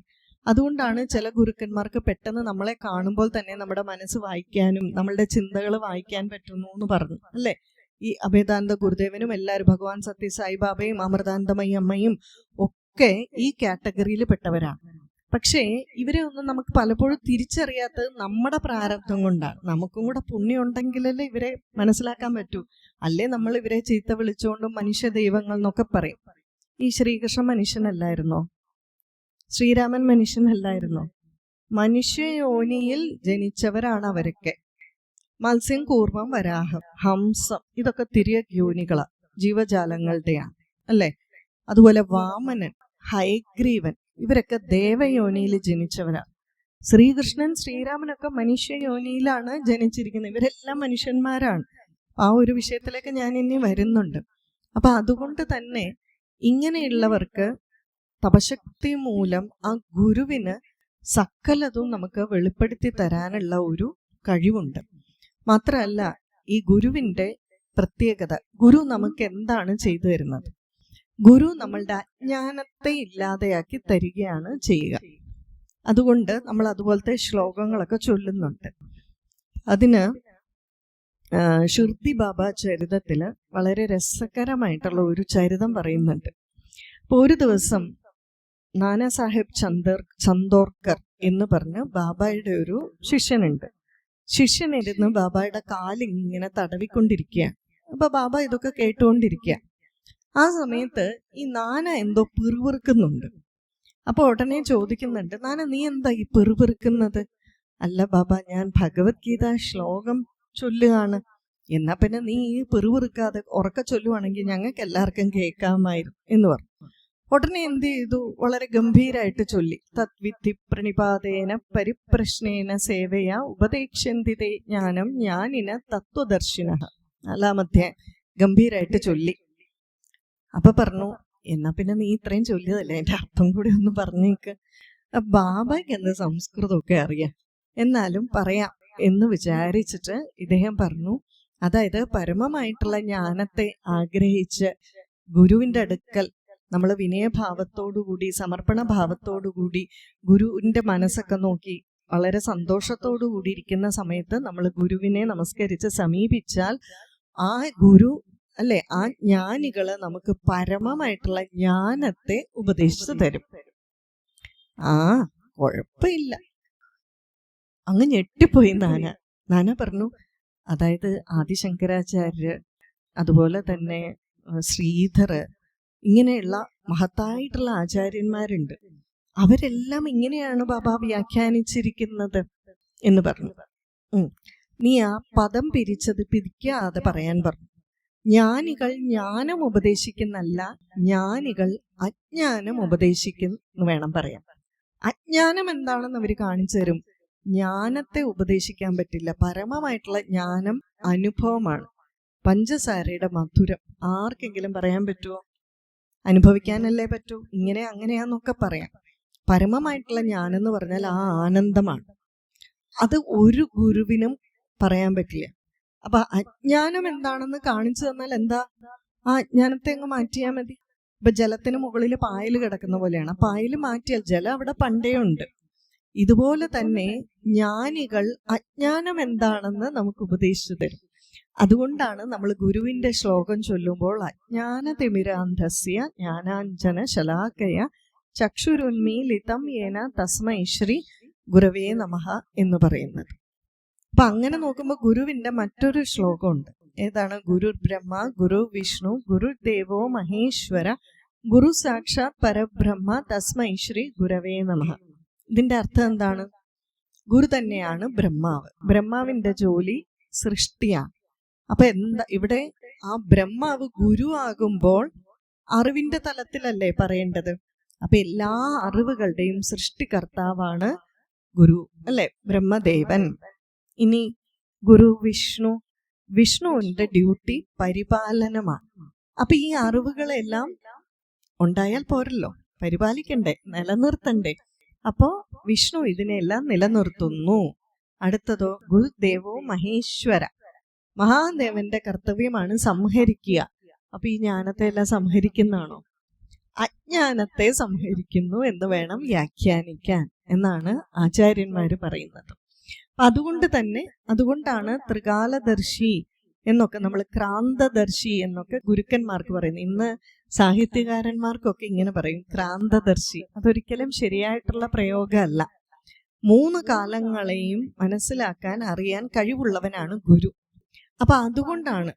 ഇല്ലെങ്കിൽ ഇപ്പൊ വാൽമീകി മഹർഷി യോഗ സിദ്ധിയില് തപസ് ചെയ്ത് അല്ലെങ്കിൽ യോഗസിദ്ധി കൊണ്ട് ഈ അറിവുകളെല്ലാം കണ്ടു എന്ന് പറയാനാണ് ഞാൻ ഇത്രയും വ്യാഖ്യാനിച്ചത്. ഇല്ലെങ്കിൽ നമുക്ക് മനസ്സിലാവില്ല. പിന്നെ ഓടിച്ചിട്ടെല്ലാം പറഞ്ഞിട്ട് കാര്യമില്ല. കുറച്ചാണെങ്കിൽ അത് നന്നായിട്ട് പോവാം. അപ്പൊ യോഗസിദ്ധിയിൽ അദ്ദേഹം എന്തെല്ലാം കണ്ടു? വളരെ വ്യക്തമായിട്ട് ശ്രീരാമൻ, സീത, ലക്ഷ്മണൻ, ഭരതൻ, അമ്മമാര്, അവരുടെ എല്ലാവരുടെയും ഒരു ചെറിയ ചിരി പോലും കണ്ടു. മന്ദസ്മിതവും പുഞ്ചിരിയും ചിരിയും ഒക്കെ തമ്മിൽ വ്യത്യാസമുണ്ട്, അല്ലെ? പല്ല് കാണിക്കാതെ ചിരിക്കുന്ന ചിരി, അല്ലെ? മന്ദസ്മിതം, പുഞ്ചിരി, ഇതൊക്കെ വ്യത്യാസമുണ്ട്. പല്ല് കുറച്ച് കാണിച്ച്, ഇത്ര എണ്ണം പല്ല് കാണിച്ചിട്ട് അതല്ലാതെ ചിരിക്കുന്നത്, അലറിച്ചിരിക്കുന്നത്, ഇതെല്ലാം ഉണ്ട്. അട്ടഹാസം, ഇതെല്ലാം ഉണ്ട്. അപ്പൊ ഏത് രീതിയിലാണ് അവർ ചിന്തിച്ചത്, ഏത് സ്ഥിതിയിലാണ് അവര് നിലനിന്നത്, അവരെന്തെല്ലാം ചെയ്തു എന്നതുൾപ്പെടെ വളരെ വിശദമായിട്ട് രാമായണം മുഴുവൻ, രാമന്റെ ചരിതം മുഴുവൻ വാൽമീകി മഹർഷി തന്റെ മനസ്സില് യോഗശക്തി കൊണ്ട് ദർശിച്ചു എന്ന് പറയുക. അപ്പൊ അതിനുശേഷമാണ് എന്ത്? വാൽമീകി മഹർഷി രാമായണത്തിന്റെ രചന തുടങ്ങുന്നത്. ഇനി രാമായണ രചനയിൽ ആദ്യ ഭാഗങ്ങൾ ബാലകാണ്ഡം നോക്കിയാൽ ആദ്യത്തെ കുറെ അധ്യായങ്ങളില് ഒരു പ്രധാനമായിട്ട് 3 അധ്യായങ്ങളില് അയോധ്യ എന്ന് പറയുന്ന പട്ടണത്തെ പറ്റിയാണ് പറഞ്ഞിരിക്കുന്നത്. നമ്മൾ ഇന്ന് പലരും പറയോ അയോധ്യയൊക്കെ അങ്ങനെയൊന്നും അല്ല, ഉണ്ടായിരുന്നതല്ല എന്നൊക്കെ പറയും. വാൽമീകി രാമായണത്തിൽ ആദ്യ കാവ്യത്തിൽ പോലും അയോധ്യയെ പറ്റി പറഞ്ഞിട്ടുണ്ട്. പുരാണങ്ങളിൽ പറഞ്ഞിട്ടുണ്ട് അയോധ്യയെ പറ്റി. വൈവസ്വത മനു, ശ്രീരാമന്റെ കുലത്തിൽപ്പെട്ട പൂർവജനായിട്ടുള്ള വൈവസ്വത മനു തന്റെ ഇഷ്ടപ്രകാരം ഡിസൈൻ ചെയ്ത ഒരു പട്ടണമാണ് അയോധ്യ എന്ന് പറഞ്ഞിരിക്കുക. ഈ അയോധ്യയെ പറ്റി വളരെ മനോഹരമായിട്ട് പറയുന്നുണ്ട്. അവിടെ 7 നില കെട്ടിടങ്ങൾ ഉണ്ടായിരുന്നു. എന്നിട്ട് പറയാണ്, സമനിരപ്പുള്ള ഭൂമിയിലാണ് ഈ കെട്ടിടങ്ങളെല്ലാം നിർമ്മിച്ചിരിക്കുന്നത്. ഒരു തരത്തിലുള്ള പൊട്ടും പൊളിവും ഒന്നും ഈ കെട്ടിടങ്ങൾക്കില്ല. നമ്മുടെ നാഷണൽ ഹൈവേ പോലെയുള്ള വലിയ വലിയ റോഡുകൾ, അതുപോലെ ഈ ചൂടായി കഴിഞ്ഞാൽ ഫൗണ്ടൻസ് ഒക്കെ ഉണ്ട്, വെള്ളം വീഴിക്കാനൊക്കെ, ഇങ്ങനെയൊക്കെ ഉള്ളതുണ്ട് പറയുക. ഇനി ഇവിടെ പ്രധാനമായിട്ട് എടുത്തു പറയേണ്ടത്, ഓരോരുത്തരും അവരവരുടെ ധർമ്മങ്ങൾ അനുസരിച്ച് ജീവിച്ചു എന്ന് പറയുക. ഓരോരുത്തർക്കും ഓരോ ധർമ്മമുണ്ട് അല്ലെ, അച്ഛനമ്മ അങ്ങനെ വ്യത്യസ്തമായിട്ടുള്ള ധർമ്മമുണ്ട്. അപ്പൊ ഇവിടെ പറയുകയാണ്, ഇവിടെയുള്ള രാജാക്കന്മാര് ധാർമ്മികരായിട്ടാണ് ജീവിച്ചത്. യുദ്ധം ചെയ്തത് പോലും ധർമാനുസൃതമായിട്ടാണ്. അതായത് ഒറ്റയ്ക്ക് നിരായുധനായിട്ട് നിൽക്കുന്നവരെ അവര് ആക്രമിച്ചിട്ടില്ല. പറയുകയാണ്, യുദ്ധത്തിൽ നിന്നും പിന്തിരിഞ്ഞോടുന്നവരെയും അവരൊരിക്കലും ആക്രമിക്കാറില്ല. അടുത്തതായിട്ട് പറയുകയാണ്, ശബ്ദം മാത്രം കേട്ട് ആരാണെന്ന് മനസ്സിലാക്കാതെ അസ്ത്രം ഉപയോഗിക്കുന്ന ഒരു പാരമ്പര്യവും അവർക്കില്ലായിരുന്നു. ഇതെടുത്തു പറയാൻ കാരണം എന്താണ്? ഇത് തെറ്റിച്ചപ്പോഴാണ് ദശരഥ മഹാരാജാവിന് ശാപം കിട്ടിയത് അല്ലെ. ദശരഥ മഹാരാജാവ് നായാട്ടിനായിട്ട് പോയപ്പോൾ ശബ്ദം കേട്ട ദിക്കിലേക്ക് അല്ലെ, കുടത്തില് വെള്ളം എടുക്കുന്ന ശബ്ദം കേട്ടപ്പോൾ ആന തുമ്പിക്കൈ കൊണ്ട് വെള്ളം എടുക്കുന്ന ശബ്ദമാണെന്ന് വിചാരിച്ച് ലക്ഷ്യം കണ്ട ദിക്കിനെ ശബ്ദം കേട്ട ദിക്കിനെ ലക്ഷ്യമാക്കി അമ്പയച്ചു. അതോടുകൂടിയാണ് മുനികുമാരൻ കൊല്ലപ്പെടുന്നത്. അപ്പൊ എന്തൊക്കെ അത്ര പോലും കൃത്യമായിട്ട് ധർമ്മത്തിനെ, സംസ്കാരത്തെ നമ്മുടെ രാമായണത്തില് വരച്ച് കാണിച്ചിട്ടുണ്ട്. ഇങ്ങനെ അയോധ്യ എന്ന് പറയുന്ന ഗംഭീരമായിട്ടുള്ള ആ പട്ടണത്തെ പറ്റി പറയുകയാണ്. അവിടെയാണ് ദശരഥ മഹാരാജാവ് രാജ്യം ഭരിച്ചിരുന്നത്. പിന്നെയുള്ള കാര്യങ്ങൾ നമുക്കറിയാം. ദശരഥ മഹാരാജാവിന് പുത്രന്മാരില്ലായിരുന്നു. യാഗമൊക്കെ ചെയ്തു. അവസാനം റാണിമാര് ഗർഭവതികള് ആയി. ഗർഭം എന്ന് പറഞ്ഞാൽ അർത്ഥം അനർത്ഥ വസ്തുക്കളെ പുറന്തള്ളുക എന്നുള്ളതാണ്. അപ്പം ഒരു കുട്ടി പൂർണ്ണ വളർച്ച എത്തിക്കഴിഞ്ഞാൽ പിന്നെ വയറ്റിലിരിക്കേണ്ടതല്ല, പുറന്തള്ളപ്പെടേണ്ടതാണ്. അതുകൊണ്ടാണ് ഗർഭം എന്ന് പറയുന്നത്. ഇപ്പൊ ക്ഷേത്ര സംബന്ധിയായിട്ട് പറയുമ്പോൾ ഗർഭഗൃഹം എന്ന് പറഞ്ഞാൽ വളരെയധികം ചൈതന്യം പുറത്തേക്ക് പ്രസരിപ്പിക്കുന്നത് കൊണ്ട്, പുറത്തേക്ക് തള്ളുന്നത് കൊണ്ടാണ് അതിന് ഗർഭഗൃഹം എന്ന് പറയുന്നത്. അപ്പൊ ഇതെല്ലാം ഈ കൃത്യമായിട്ടുള്ള പേരുകൾ നോക്കിയാൽ വളരെ കൃത്യമായിട്ടുള്ള അർത്ഥം ഇതിനുണ്ടെന്നറിയാം. ഇനി കുട്ടികൾ ജനിച്ചപ്പോൾ അവർക്ക് കൊടുത്ത പേര്, നമ്മൾ എങ്ങനെ വേണം കുട്ടികൾക്ക് പേര് കൊടുക്കാൻ എന്നുള്ള ഇതിന്റെ ഏറ്റവും വലിയ തെളിവാണ്.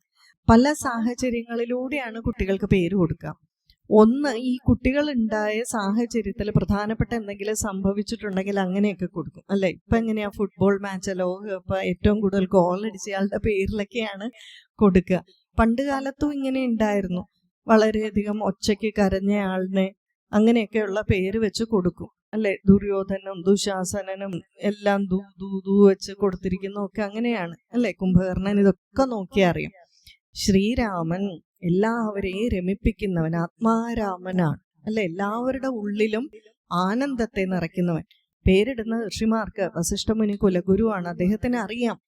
അദ്ദേഹം പറയുന്നുണ്ട്, ഈ ശ്രീരാമൻ ഇവിടെ വന്ന് ജന്മമെടുക്കുന്ന അറിയാവുന്നത് കൊണ്ടാണ് അദ്ദേഹം ഇവിടെ തന്നെ ഇരുന്നത് എന്ന്. അപ്പൊ ഈ കുട്ടികൾക്കെല്ലാം പേരിട്ടു എന്ന് പറയുകയാണ്. ശ്രീരാമൻ ലക്ഷണമൊത്തവനാണ്. പിന്നെ ഭരണ നിപുണനാണ്. ശത്രുഘ്നൻ ശത്രുക്കളെ ഹനിക്കുന്നവനാണ്. അങ്ങനെ കുട്ടികൾ ഉണ്ടായി. ഈ കുട്ടികള് മനുഷ്യയോനിയിലല്ലേ ഉണ്ടായത്? മനുഷ്യയോനിയിലാണ് ഉണ്ടായത് തീർച്ചയായിട്ടും. പക്ഷെ നമ്മൾ ഇവരെ അവതാരങ്ങൾ എന്ന് പറയുന്നു. കാരണം എന്താണ്? എല്ലാവരിലും ഉള്ളതിലും വളരെയധികം ഗുണങ്ങൾ ഇവർക്ക് കൂടുതലുണ്ടായിരുന്നു. നമ്മുടെ കൂട്ടത്തിലൊക്കെ അങ്ങനെയില്ലേ പല ആളുകൾ അല്ലെ. അബ്ദുൽ കലാം സാറിനെയൊക്കെ നമ്മൾ എത്രമാത്രം നമിക്കുന്നു. നമ്മുടെ സന്യാസി വര്യന്മാര്, അവരൊക്കെ എത്ര ആദരിച്ചാണ് നമ്മൾ കാണുക. അപ്പൊ നമ്മളെക്കാളും ഗുണങ്ങളുള്ളവരാണ്. പൊതുവെ നമ്മൾ ദശാവതാരങ്ങളെ പറ്റി പറയും. 10 അവതാരങ്ങളാണ് പറയുക. ആ 10 അവതാരങ്ങളിൽ 8 പൂർണ്ണ അവതാര 2 പൂർണ്ണ അവതാരമായിട്ടും 8 അംശ അവതാരമായിട്ടുമാണ് പറയുന്നത്. ഈ 2 എന്ന് പറയുന്നത് ശ്രീകൃഷ്ണ അവതാരവും ശ്രീരാമ അവതാരവുമാണ്. ശ്രീകൃഷ്ണന്റെ പരിപൂർണ അവതാരം എന്ന് കൂടി പറയും. പൂർണ്ണ അവതാരം എന്ന് പറയുന്നത് ശ്രീകൃഷ്ണനും ശ്രീരാമനുമാണ്. ഇവർ 2 പേരും 4 സ്വരൂപങ്ങളിലാണ് പ്രത്യക്ഷപ്പെട്ടത് എന്ന് പറയാം. ശ്രീരാമന്റെ പറയേണ്ട ആവശ്യമില്ലോ. ശ്രീരാമൻ, ലക്ഷ്മണൻ, ഭരതൻ, ശത്രുഘ്നൻ. ശ്രീകൃഷ്ണൻ ബലരാമൻ, പ്രദ്യുമ്നൻ, അനിരുദ്ധൻ. ഇങ്ങനെ 4 സ്വരൂപങ്ങളായിട്ടാണ് പൂർണ്ണ അവതാരങ്ങൾ വരിക. അംശ അവതാരങ്ങൾ ഏക സ്വരൂപത്തിലായിരിക്കും വരിക എന്നാണ് പറയുന്നത്. അപ്പൊ എന്താണെങ്കിലും മനുഷ്യനായിട്ട് തന്നെയാണ് ഇവിടെ ജന്മമെടുത്തിരിക്കുന്നത്. അത് കാണിക്കാൻ നമ്മൾ വാൽമീകി രാമായണം നോക്കിയാൽ എല്ലായിടത്തും മനസ്സിലാവും. അപ്പൊ അധ്യാത്മ രാമായണം തുടങ്ങുന്നത് തന്നെ ശ്രീരാമ എന്ന് പറഞ്ഞുകൊണ്ടാണ്. അവിടെ അധ്യാത്മ രാമായണം നമുക്ക് ഉപാസനയ്ക്കായിട്ട് ശ്രീരാമനെ ദൈവമായിട്ട് കണ്ടുകൊണ്ടുള്ളതാണ്, നമുക്ക് ഭക്തി വരുത്താൻ വേണ്ടിയിട്ടാണ്. പക്ഷേ വാൽമീകി രാമായണം എന്ന് പറഞ്ഞാൽ ശ്രീരാമൻ യഥാർത്ഥത്തിൽ എങ്ങനെയിരുന്നോ അത് തന്നെയാണ്, അല്ലെ? നമ്മളിപ്പോ നമ്മളുടെ ഗുരുവിന്റെ ഇപ്പം ആദിശങ്കരാചാര്യർ ഗുരുപാദുക സ്തോത്രം, തോടകാചാര്യർ തന്റെ ഗുരുവിനെ പറ്റി സ്തോത്രം എഴുതിയിട്ടുണ്ട്. ഗുരുവിനെ പറ്റി പറയുമ്പോൾ നമ്മൾ ഈശ്വരനായിട്ട് കണ്ടുകൊണ്ടാണ് സ്തുതിക്കുക, അല്ലെ? അതുപോലെ തുഞ്ചത്തെഴുത്തച്ഛൻ രാമാനുജൻ ഭഗവാനായിട്ട് ശ്രീരാമനെ കണ്ട് സ്തുതിക്കുന്നതാണ്. അതിൽ മുഴുവൻ സ്തുതികളാണ്. നേരെ മറിച്ച് വാൽമീകി രാമായണം നോക്കിയാൽ ശ്രീ കാണാനേ വയ്യ, രാമ രാമ രാമ എന്ന് മാത്രമേ ഉള്ളൂ. എല്ലായിടത്തും അങ്ങനെ തന്നെയാണ്. ഇതിന് ഏറ്റവും പ്രധാനപ്പെട്ടതായിട്ട് ശ്രീരാമൻ ഒരു മനുഷ്യൻ തന്നെ ആയിരുന്നു. അതായത് നമുക്ക് എത്തിപ്പിടിക്കാൻ പറ്റാത്ത അവതാരം ദൈവമാണ്, അപ്പൊ പിന്നെ അതൊന്നും നമ്മളെ കൊണ്ട് ചെയ്യാൻ പറ്റില്ല എന്ന് പറഞ്ഞാൽ ആദ്യമേ മാറിയിരിക്കാമല്ലോ. അതിനല്ല, ഒരു മനുഷ്യന് തന്നെയാണ് ഈ ഒരു തലത്തിൽ എത്തിച്ചേർന്നത്, നമുക്കും പറ്റും. എന്നാൽ മനുഷ്യനാണ് എന്ന് സൂചിപ്പിക്കുന്ന പല പല രംഗങ്ങൾ നമുക്ക് കാണാൻ സാധിക്കും. ഒന്ന്, അഹല്യ ഒരു തെറ്റ് ചെയ്തു എന്ന് നമുക്കറിയാം.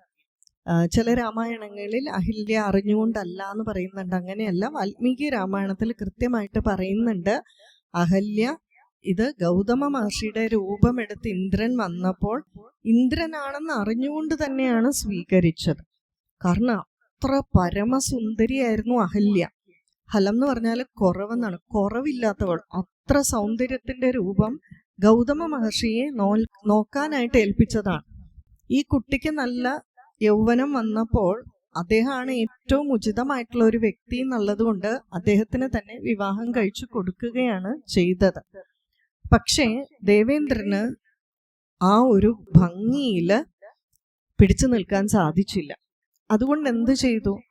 ഈ മുനിയുടെ രൂപം ധരിച്ചു വന്നു. എന്തിനാ മുനിയുടെ രൂപം ധരിച്ചു വന്നത്? ആ മുനികുലത്തില് മറ്റേ സന്യാസിമാരും ഋഷിമാരും ഒക്കെ ഇല്ലേ, ചെറിയ ചെറിയ കുട്ടികളും ഉണ്ട്. അവരെ തെറ്റിദ്ധരിപ്പിക്കാനാണ് ഗൗതമ മഹർഷിയുടെ രൂപം തന്നെ ധരിച്ചു വന്നത്. അപ്പൊ അതിനുശേഷം സംഗമത്തിന് ശേഷം ഒരു പരിഹാസ ചിരിയോടുകൂടിയാണ് ദേവേന്ദ്രൻ ഇറങ്ങിപ്പോകുന്നത്. അതായത് ഞാൻ ഗൗതമ മുനിയെ പറ്റിച്ചല്ലോ, അല്ലേ? ആ ഒരു അഹങ്കാരത്തോടും പരിഹാസ ചിരിയോടും കൂടിയാണ് അവിടുന്ന് ഇറങ്ങിപ്പോകുന്നത്. അപ്പോഴാണ് ഗൗതമ മുനി കാണുന്നത്. അദ്ദേഹം പക്ഷേ എങ്കിൽ പോലും ആ അഹല്യോട് എത്ര കരുണാമയനായിരുന്നു എന്ന് നമുക്ക് പിന്നീട് കാണാൻ സാധിക്കും. അത് കഴിയുമ്പോൾ പറയുന്നുണ്ട്, നീ ഒരു തെറ്റ് ചെയ്തു, ആ തെറ്റിന് നിനക്ക് ഒരു പരിഹാരം. തെറ്റിന് പരിഹാരം ഇല്ല, പ്രായശ്ചിത്തമേ ഉള്ളൂ. അപ്പൊ അതെന്ത് ചെയ്യാൻ പറ്റും? ഏത് തെറ്റ് ചെയ്താലും പരിഹാരം ഉണ്ടോ? ഒന്നും ചെയ്യാൻ പറ്റില്ല. ഇപ്പൊ ഒരാളുടെ വിരല് മുറിച്ചു കളഞ്ഞു, എത്രയാണേലും അതിനൊരു പരിഹാരമില്ല, പ്രായശ്ചിത്തം ചെയ്യാനേ പറ്റൂ. അപ്പൊ നമ്മൾ ഈ ജോത്സ്യന്റെ അടുക്ക പോകുമ്പോൾ പരിഹാരം എന്ന് പറയുന്നത് അത്ര ശരിയല്ല, പ്രായശ്ചിത്തമാണ് ശരി. അപ്പൊ പറഞ്ഞു, നീ എന്ത് ചെയ്യണം? ഏകാഗ്ര ബുദ്ധിയോടുകൂടി ഈ വനത്തില് ശരീരമില്ലാത്തവളായി എന്ന് വെച്ചാൽ അതിസുന്ദരിയാണ്, അവിടെ ജീവിക്കാൻ പറ്റില്ല, ആർക്കും കാണാത്തവള ഈ വായു രൂപത്തില് ഇവിടെ ഇവിടെ ഈശ്വരനെ ചിന്തിച്ച് കഴിയുക. ദശരഥാത്മജൻ, ദശരഥപുത്രൻ ഇവിടെ വരും എന്നാണ് പറയുക. അല്ലെങ്കിൽ വളരെ വിശേഷണമൊക്കെ കൊടുക്കാമല്ലോ, അല്ലേ? ആർത്തപരായണൻ, താരകൻ എന്നൊക്കെ പറയാം. അങ്ങനെയൊന്നുമില്ല. ദശരഥപുത്രൻ ശ്രീരാമൻ വരും. അന്ന് നീ പരിപൂരിതയാകും. തൻ്റെ ഭാര്യയെ പരിശുദ്ധയാക്കാൻ ആ ശ്രീരാമന്റെ സാന്നിധ്യം മതി എന്ന് കൃത്യമായിട്ട് ആർക്കറിയാമായിരുന്നു? ഗൗതമ മുനിക്ക് അറിയാമായിരുന്നു. അതുകൊണ്ട് തന്നെ ഗൗതമ മുനി അത് വ്യക്തമായിട്ട് പറയുന്നുണ്ട്. അന്ന് ആ ഒരു ദിവസം നിനക്ക് നീ ഇവിടെ ഈ ഇനിയുള്ള ശിഷ്ടകാലം ആ ഭഗവത് ഭജനവുമായിട്ട് കഴിഞ്ഞുകൂടും. അപ്പൊ അവിടെ എന്താ പറയുക? ദശരഥാത്മജൻ, ദശരഥ പുത്രൻ തന്നെയാണ് പറയുന്നത്. അഹല്യാചരിതം കുറച്ചുകൂടി കഴിഞ്ഞ് കുറച്ചുകൂടി പറയാനുണ്ട്, അത് പറയാം. ഇവിടെ ഇപ്പം നമ്മൾ പറയുന്നത് രാമൻ എന്ന് പറയുന്നത്, ശ്രീരാമൻ എന്നുള്ളത് മനുഷ്യൻ തന്നെയായിരുന്നു എന്നുള്ളതാണ്. ഇതൊരു ശാപത്തിന്റെ കഥയാണെങ്കിൽ അടുത്തത് ഒരു സ്വർഗത്തിലേക്ക് പോകുന്നതിന്റെ കഥയാണ് ശരഭംഗ മഹർഷിയുടെ. ശരഭംഗ മഹർഷിയുടെ അടുക്കല് ശ്രീരാമൻ എത്തുമ്പോൾ ശരഭംഗ മഹർഷി വണങ്ങിക്കൊണ്ട് പറയുന്നുണ്ട്, എനിക്കിപ്പം സ്വർഗത്തിലേക്ക് ഒരു ടിക്കറ്റ് കിട്ടിയതായിരുന്നു. ദേവേന്ദ്രൻ എന്നെ സ്വർഗത്തിലേക്ക് കൂട്ടിക്കൊണ്ടു പോകാമെന്നും പറഞ്ഞ് ഇവിടെ വന്നതാ. സ്വർഗത്തിലേക്ക് പോകണമെങ്കിൽ എത്ര പുണ്യം വേണമെന്ന് ആലോചിച്ചു നോക്കിയേ. പക്ഷെ അപ്പോഴാണ് ഞാൻ അറിഞ്ഞത് അങ്ങ് ഈ ആശ്രമ പരിസരത്തിൽ വരുന്നുണ്ട് എന്ന്. അപ്പൊ പിന്നെ അങ്ങ് ഒരു അതിഥിയായിട്ട് വരുമ്പോ അങ്ങേ പൂജിക്കാതെ കിട്ടുന്ന ഒരു സ്വർഗവും എനിക്ക് വേണ്ട. അപ്പോഴാണ് ഞാൻ അറിയുന്നത് നരവ്യാഘ്ര എന്നാണ് പറയുന്നത്. നരവ്യാഘ്ര, നരശാർദൂല എന്നൊക്കെയാണ്. നരെന്ന് പറഞ്ഞാൽ എന്താ? മനുഷ്യൻ അല്ലെ? നരവ്യാഘ്ര, നരശാർദൂല എന്നൊക്കെയാണ് ശരഭംഗ മഹർഷി പറയുന്നത്. അതുകൊണ്ട് അങ്ങയെ ദർശിച്ചിട്ട് പോകാമെന്ന് ഞാൻ വിചാരിച്ചു എന്ന് പറഞ്ഞിട്ട് അദ്ദേഹം തൻ്റെ ശക്തി മുഴുവൻ ആ ശ്രീരാമനിലേക്ക് സംക്രമിപ്പിക്കുകയാണ് ചെയ്തത്. ഇത് രണ്ടാമത്തെ രംഗം. മൂന്നാമത്തേത് കബന്ധൻ. കബന്ധന് ശാപം കിട്ടിക്കഴിയുമ്പോൾ മുനി ശാപമോക്ഷം കൊടുക്കുന്നുണ്ട്. അതായത് ദശരഥപുത്രൻ അല്ല, അവിടെ ദശരഥപുത്രൻ എന്ന് പറയുന്നില്ല, രാമനെ പറയുന്നു. രാമൻ ഇവിടെ വന്ന് നിന്റെ 2 കൈകളും അരിഞ്ഞിട്ട് നിന്റെ ശരീരം ദഹിപ്പിച്ച് കഴിയുമ്പോൾ നിനക്ക് പഴയ രൂപം തിരിച്ചു കിട്ടും. വെറും രാമൻ, ഒരു വിശേഷണം പോലുമില്ല, ഒരു ചെറിയ പോലും ചേർത്തിട്ടില്ല. അപ്പൊ അതുകൊണ്ട് ഇവിടെ എല്ലാം നമുക്ക് മനസ്സിലാവും. അടുത്തത് ശബരി ചരിതം.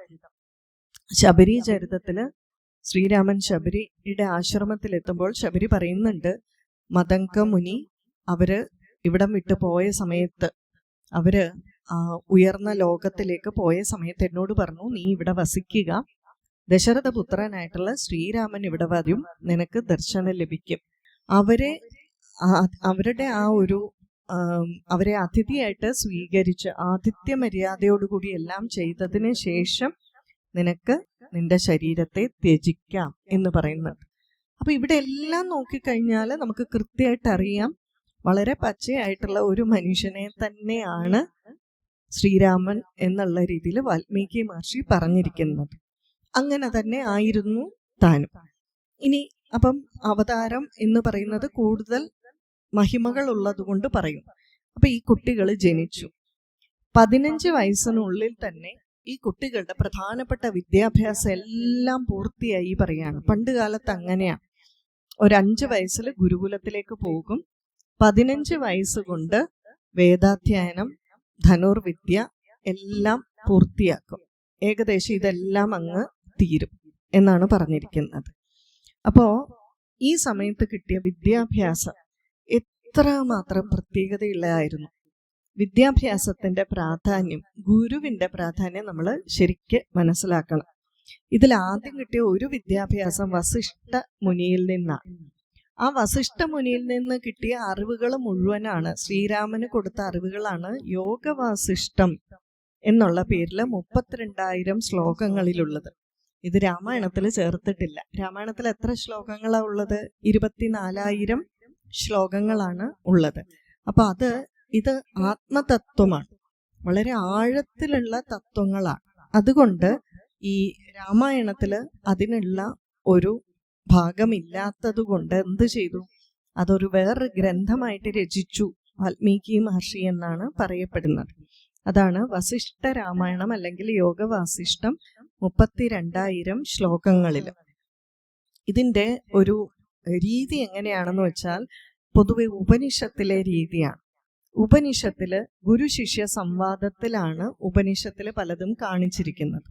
അതുപോലെ തന്നെ വാൽമീകി മഹർഷിയോട് ശിഷ്യനായിട്ടുള്ള ഭരദ്വാജൻ ശ്രീരാമൻ ലൗകിക ജീവിതത്തിൽ എങ്ങനെയാണ് ജീവിച്ചത് എന്ന് ചോദിക്കുമ്പോൾ, അതായത് കുട്ടിക്കാലത്ത് എങ്ങനെയാണ് ജീവിച്ചിരുന്നതെന്ന് ചോദിക്കുമ്പോൾ പറയുന്നുണ്ട്, ശ്രീരാമൻ ലൗകിക ജീവിതത്തില് കുറച്ച് അതൃപ്തിയായിട്ട് ഒക്കെയാണ് ജീവിച്ചിരുന്നത്. അത്ര തൃപ്തിയൊന്നുമില്ലായിരുന്നു.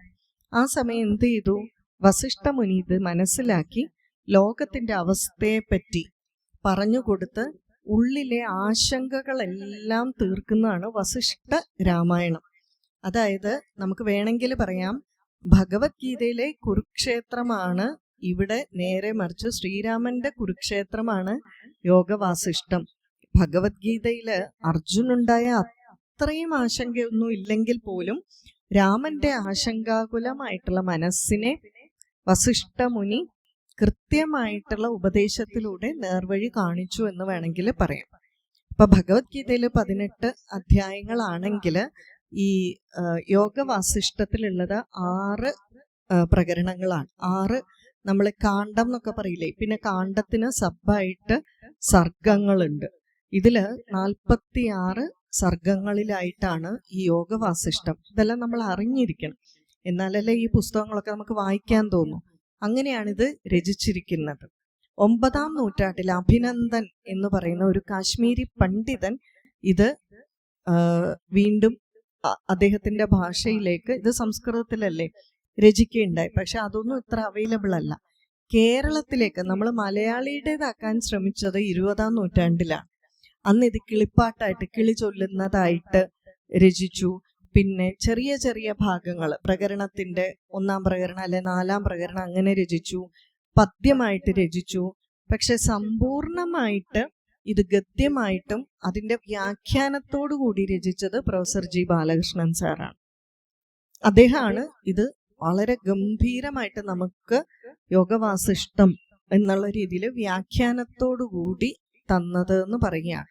അപ്പൊ ഇത് ശ്രീരാമന് കൊടുത്ത ഉപദേശങ്ങൾ ഗുരു ശിഷ്യ സംവാദത്തിലൂടെ കൊടുത്തിരിക്കുകയാണ്. അപ്പൊ ആ ഒരു കാലഘട്ടത്തിൽ ശ്രീരാമന് വസിഷ്ഠ മുനിയിൽ നിന്ന് നല്ല ശിക്ഷണം കിട്ടി. അടുത്ത പിന്നെ എവിടുന്നാ കിട്ടിയത്? വിശ്വാമിത്ര മഹർഷിയിൽ നിന്ന്. വിശ്വാമിത്ര മഹർഷി 10 ദിവസത്തേക്കാണ് ശ്രീരാമനെ കടം ചോദിക്കുന്നത് ദശരഥ മഹാരാജാവിനോട്. യാഗം 6 ദിവസമാണ്. അപ്പൊ 10 ദിവസത്തിനുള്ളിൽ ഞാൻ കൊണ്ടുവിട്ടേക്കാം എന്നാണ് പറയുന്നത്. ഈ 10 ദിവസത്തിൽ കൊടുത്ത ശിക്ഷണം എന്ന് പറയുന്നത് എത്ര മനോഹരായിരുന്നു എന്നറിയാം. ഒരു ഗുരുവിന്റെ സാന്നിധ്യം നമ്മുടെ ജീവിതത്തിൽ എത്ര അത്യാവശ്യമാണെന്ന് കാണിക്കുന്നതാണ്. അത് ശ്രീകൃഷ്ണ ചരിതം എടുത്താൽ നമുക്കറിയാം. സാന്ദീപനിയുടെ ആശ്രമത്തിൽ പോകുമ്പോൾ ഇത് എത്ര അത്യാവശ്യമാണെന്ന് നമുക്ക് മനസ്സിലാകും. ഇപ്പൊ ഇവിടെ എങ്ങനെയാണെന്ന് വെച്ചാൽ ആ ഗുരുവിന്റെ കൂടെ പോകുന്നുണ്ട്. ഇപ്പൊ ഗുരു വിശ്വാമിത്ര മഹർഷി ഈ കുട്ടികളെയും കൂട്ടി പോകുന്നുണ്ട്. അപ്പോൾ അയോധ്യയുടെ പ്രധാന പരിധി കടന്നപ്പോൾ തന്നെ ബല അതിബല മന്ത്രം ഉപദേശിച്ചു. ഈ ബല അതിബല മന്ത്രത്തിന് വിശപ്പും ദാഹവും ഇല്ലാതാകുക എന്നുള്ളത് മാത്രമല്ല, വേറെ ഒത്തിരി ഗുണങ്ങളുണ്ട്.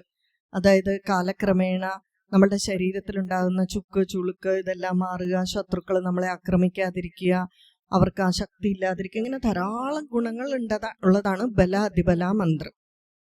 ആ ബല അതിബല മന്ത്രം ഉപദേശിച്ചു കഴിഞ്ഞ് കുറച്ചുകൂടി മുന്നോട്ട് വരുമ്പോൾ പിന്നെ അന്ന് അവര് രാത്രി തങ്ങുകയാണ് ചെയ്യുക. തങ്ങുമ്പോ എവിടെയാ? ബെഡ് വല്ലതും ഉണ്ടോ? കട്ടിലൊന്നുമില്ല. ദർഭപുല്ലിലാണ് ഈ കുട്ടികൾ കിടക്കുന്നത്. അപ്പൊ ദർഭപുല്ലിൽ കിടന്നുറങ്ങി രാവിലെ ആകുമ്പോൾ വിശ്വാമിത്ര മഹർഷി കുട്ടികളെ വിളിച്ചുണർത്തുന്നതുണ്ട്. വളരെ പ്രശസ്തമായിട്ടുള്ള ശ്ലോകം.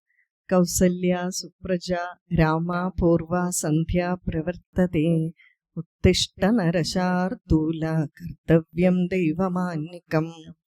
കൗസല്യയുടെ ഏറ്റവും നന്മ നിറഞ്ഞ മകനെ പ്രഭാതമായി എഴുന്നേൽക്കൂ, സന്ധ്യാവന്ദനം ചെയ്യൂ. എത്ര മനോഹരമായിട്ടാണ് വിളിക്കുക അല്ലെ? എത്ര സ്നേഹത്തോടു കൂടിയാണ് വിളിക്കുക. എല്ലാവരും ഇങ്ങനെയാണോ കുട്ടികളെ രാവിലെ വിളിച്ച് എഴുന്നേൽപ്പിക്കുന്നത്? പറയാണ് ആദിശങ്കരാചാര്യർ പറയുന്നു, ഗാഠനിദ്രയിലുള്ള ഒരാളെ ഞെട്ടിക്കുന്ന രീതിയിൽ വിളിച്ചുണർത്തിയാൽ വളരെ വലിയ രോഗങ്ങൾ ഉണ്ടാവും. അത് എത്ര മരുന്നുകൊണ്ടും ഭേദാവില്ല എന്ന് ശങ്കരാചാര്യർ പറയുക. നമുക്ക് പലപ്പോഴും മനസ്സിലാവില്ല ഇതുകൊണ്ടാണ് ഉണ്ടായിരിക്കുന്നത് രോഗം. അപ്പം ഇത് ആദിശങ്കരാചാര്യർ തന്നെ പറയണമെങ്കിൽ ഒന്ന് ആലോചിച്ച് നോക്കിയേ. അപ്പോ ഇവിടെ രാമായണം നമുക്ക് ജീവിതത്തിനുള്ള എത്ര പാഠങ്ങളാണ് തരുന്നതെന്ന് നോക്കൂ. ഓരോ വരിയിലൂടെയും 10ഉം 20ഉം 100ഉം പാഠങ്ങളാണ് നമുക്ക് രാമായണം കാണിച്ചു തരുന്നത്. എന്താണെങ്കിൽ അന്ന് വിളിച്ചുണർത്തി കൊണ്ടുപോവുകയാണ്. അപ്പോഴാണ് താടക ഭയങ്കരി അല്ലെ, താടകയെ വധിക്കണം എന്ന് പറയുന്നത്. അപ്പൊ താടകയെ വധിക്കണം എന്ന് പറയുമ്പോൾ സ്വാഭാവികമായിട്ടും ശ്രീരാമന് സംശയമുണ്ട്, ഒരു സ്ത്രീയെ വധിക്കാമോ എന്ന് അല്ലെ. അവിടെ എത്ര കൃത്യമായിട്ടാണ് വിശ്വാമിത്ര മഹർഷി ഉപദേശം കൊടുക്കുന്നത്. അതായത് ഒരു തീവ്രവാദിയാണെങ്കിൽ അത് സ്ത്രീയാണോ പുരുഷനാണോ എന്ന് ഒരു രാജാവ് നോക്കാൻ പാടില്ല, ഒരു ഭരണാധികാരി നോക്കാൻ പാടില്ല. ഭരണാധികാരി തനിക്ക് ഗുണമാണോ ദോഷമാണോ, തനിക്ക് പാപം വരുമോ പുണ്യം വരുമോ എന്ന് നോക്കാതെ രാജ്യത്തിന് ഏതാണോ ഉചിതം അതേ ചെയ്യാവുള്ളൂ.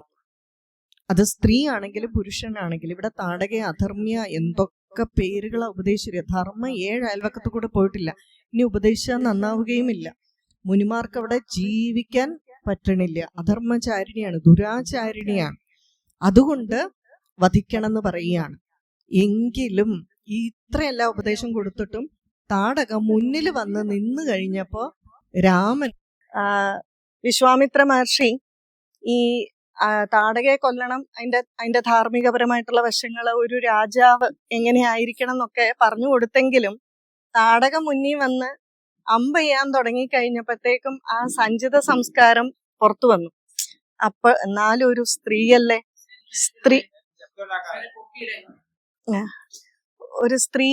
ഒരു സ്ത്രീയുടെ മാറിലേക്ക് അല്ലെ, എങ്ങനെയാണ് ഒരമ്മയല്ലേ, എത്രയാണെങ്കിലും ഒരു സ്ത്രീ എന്ന് പറയുന്നത്. താടകയ്ക്കും കുട്ടികളൊക്കെ ഉണ്ട്.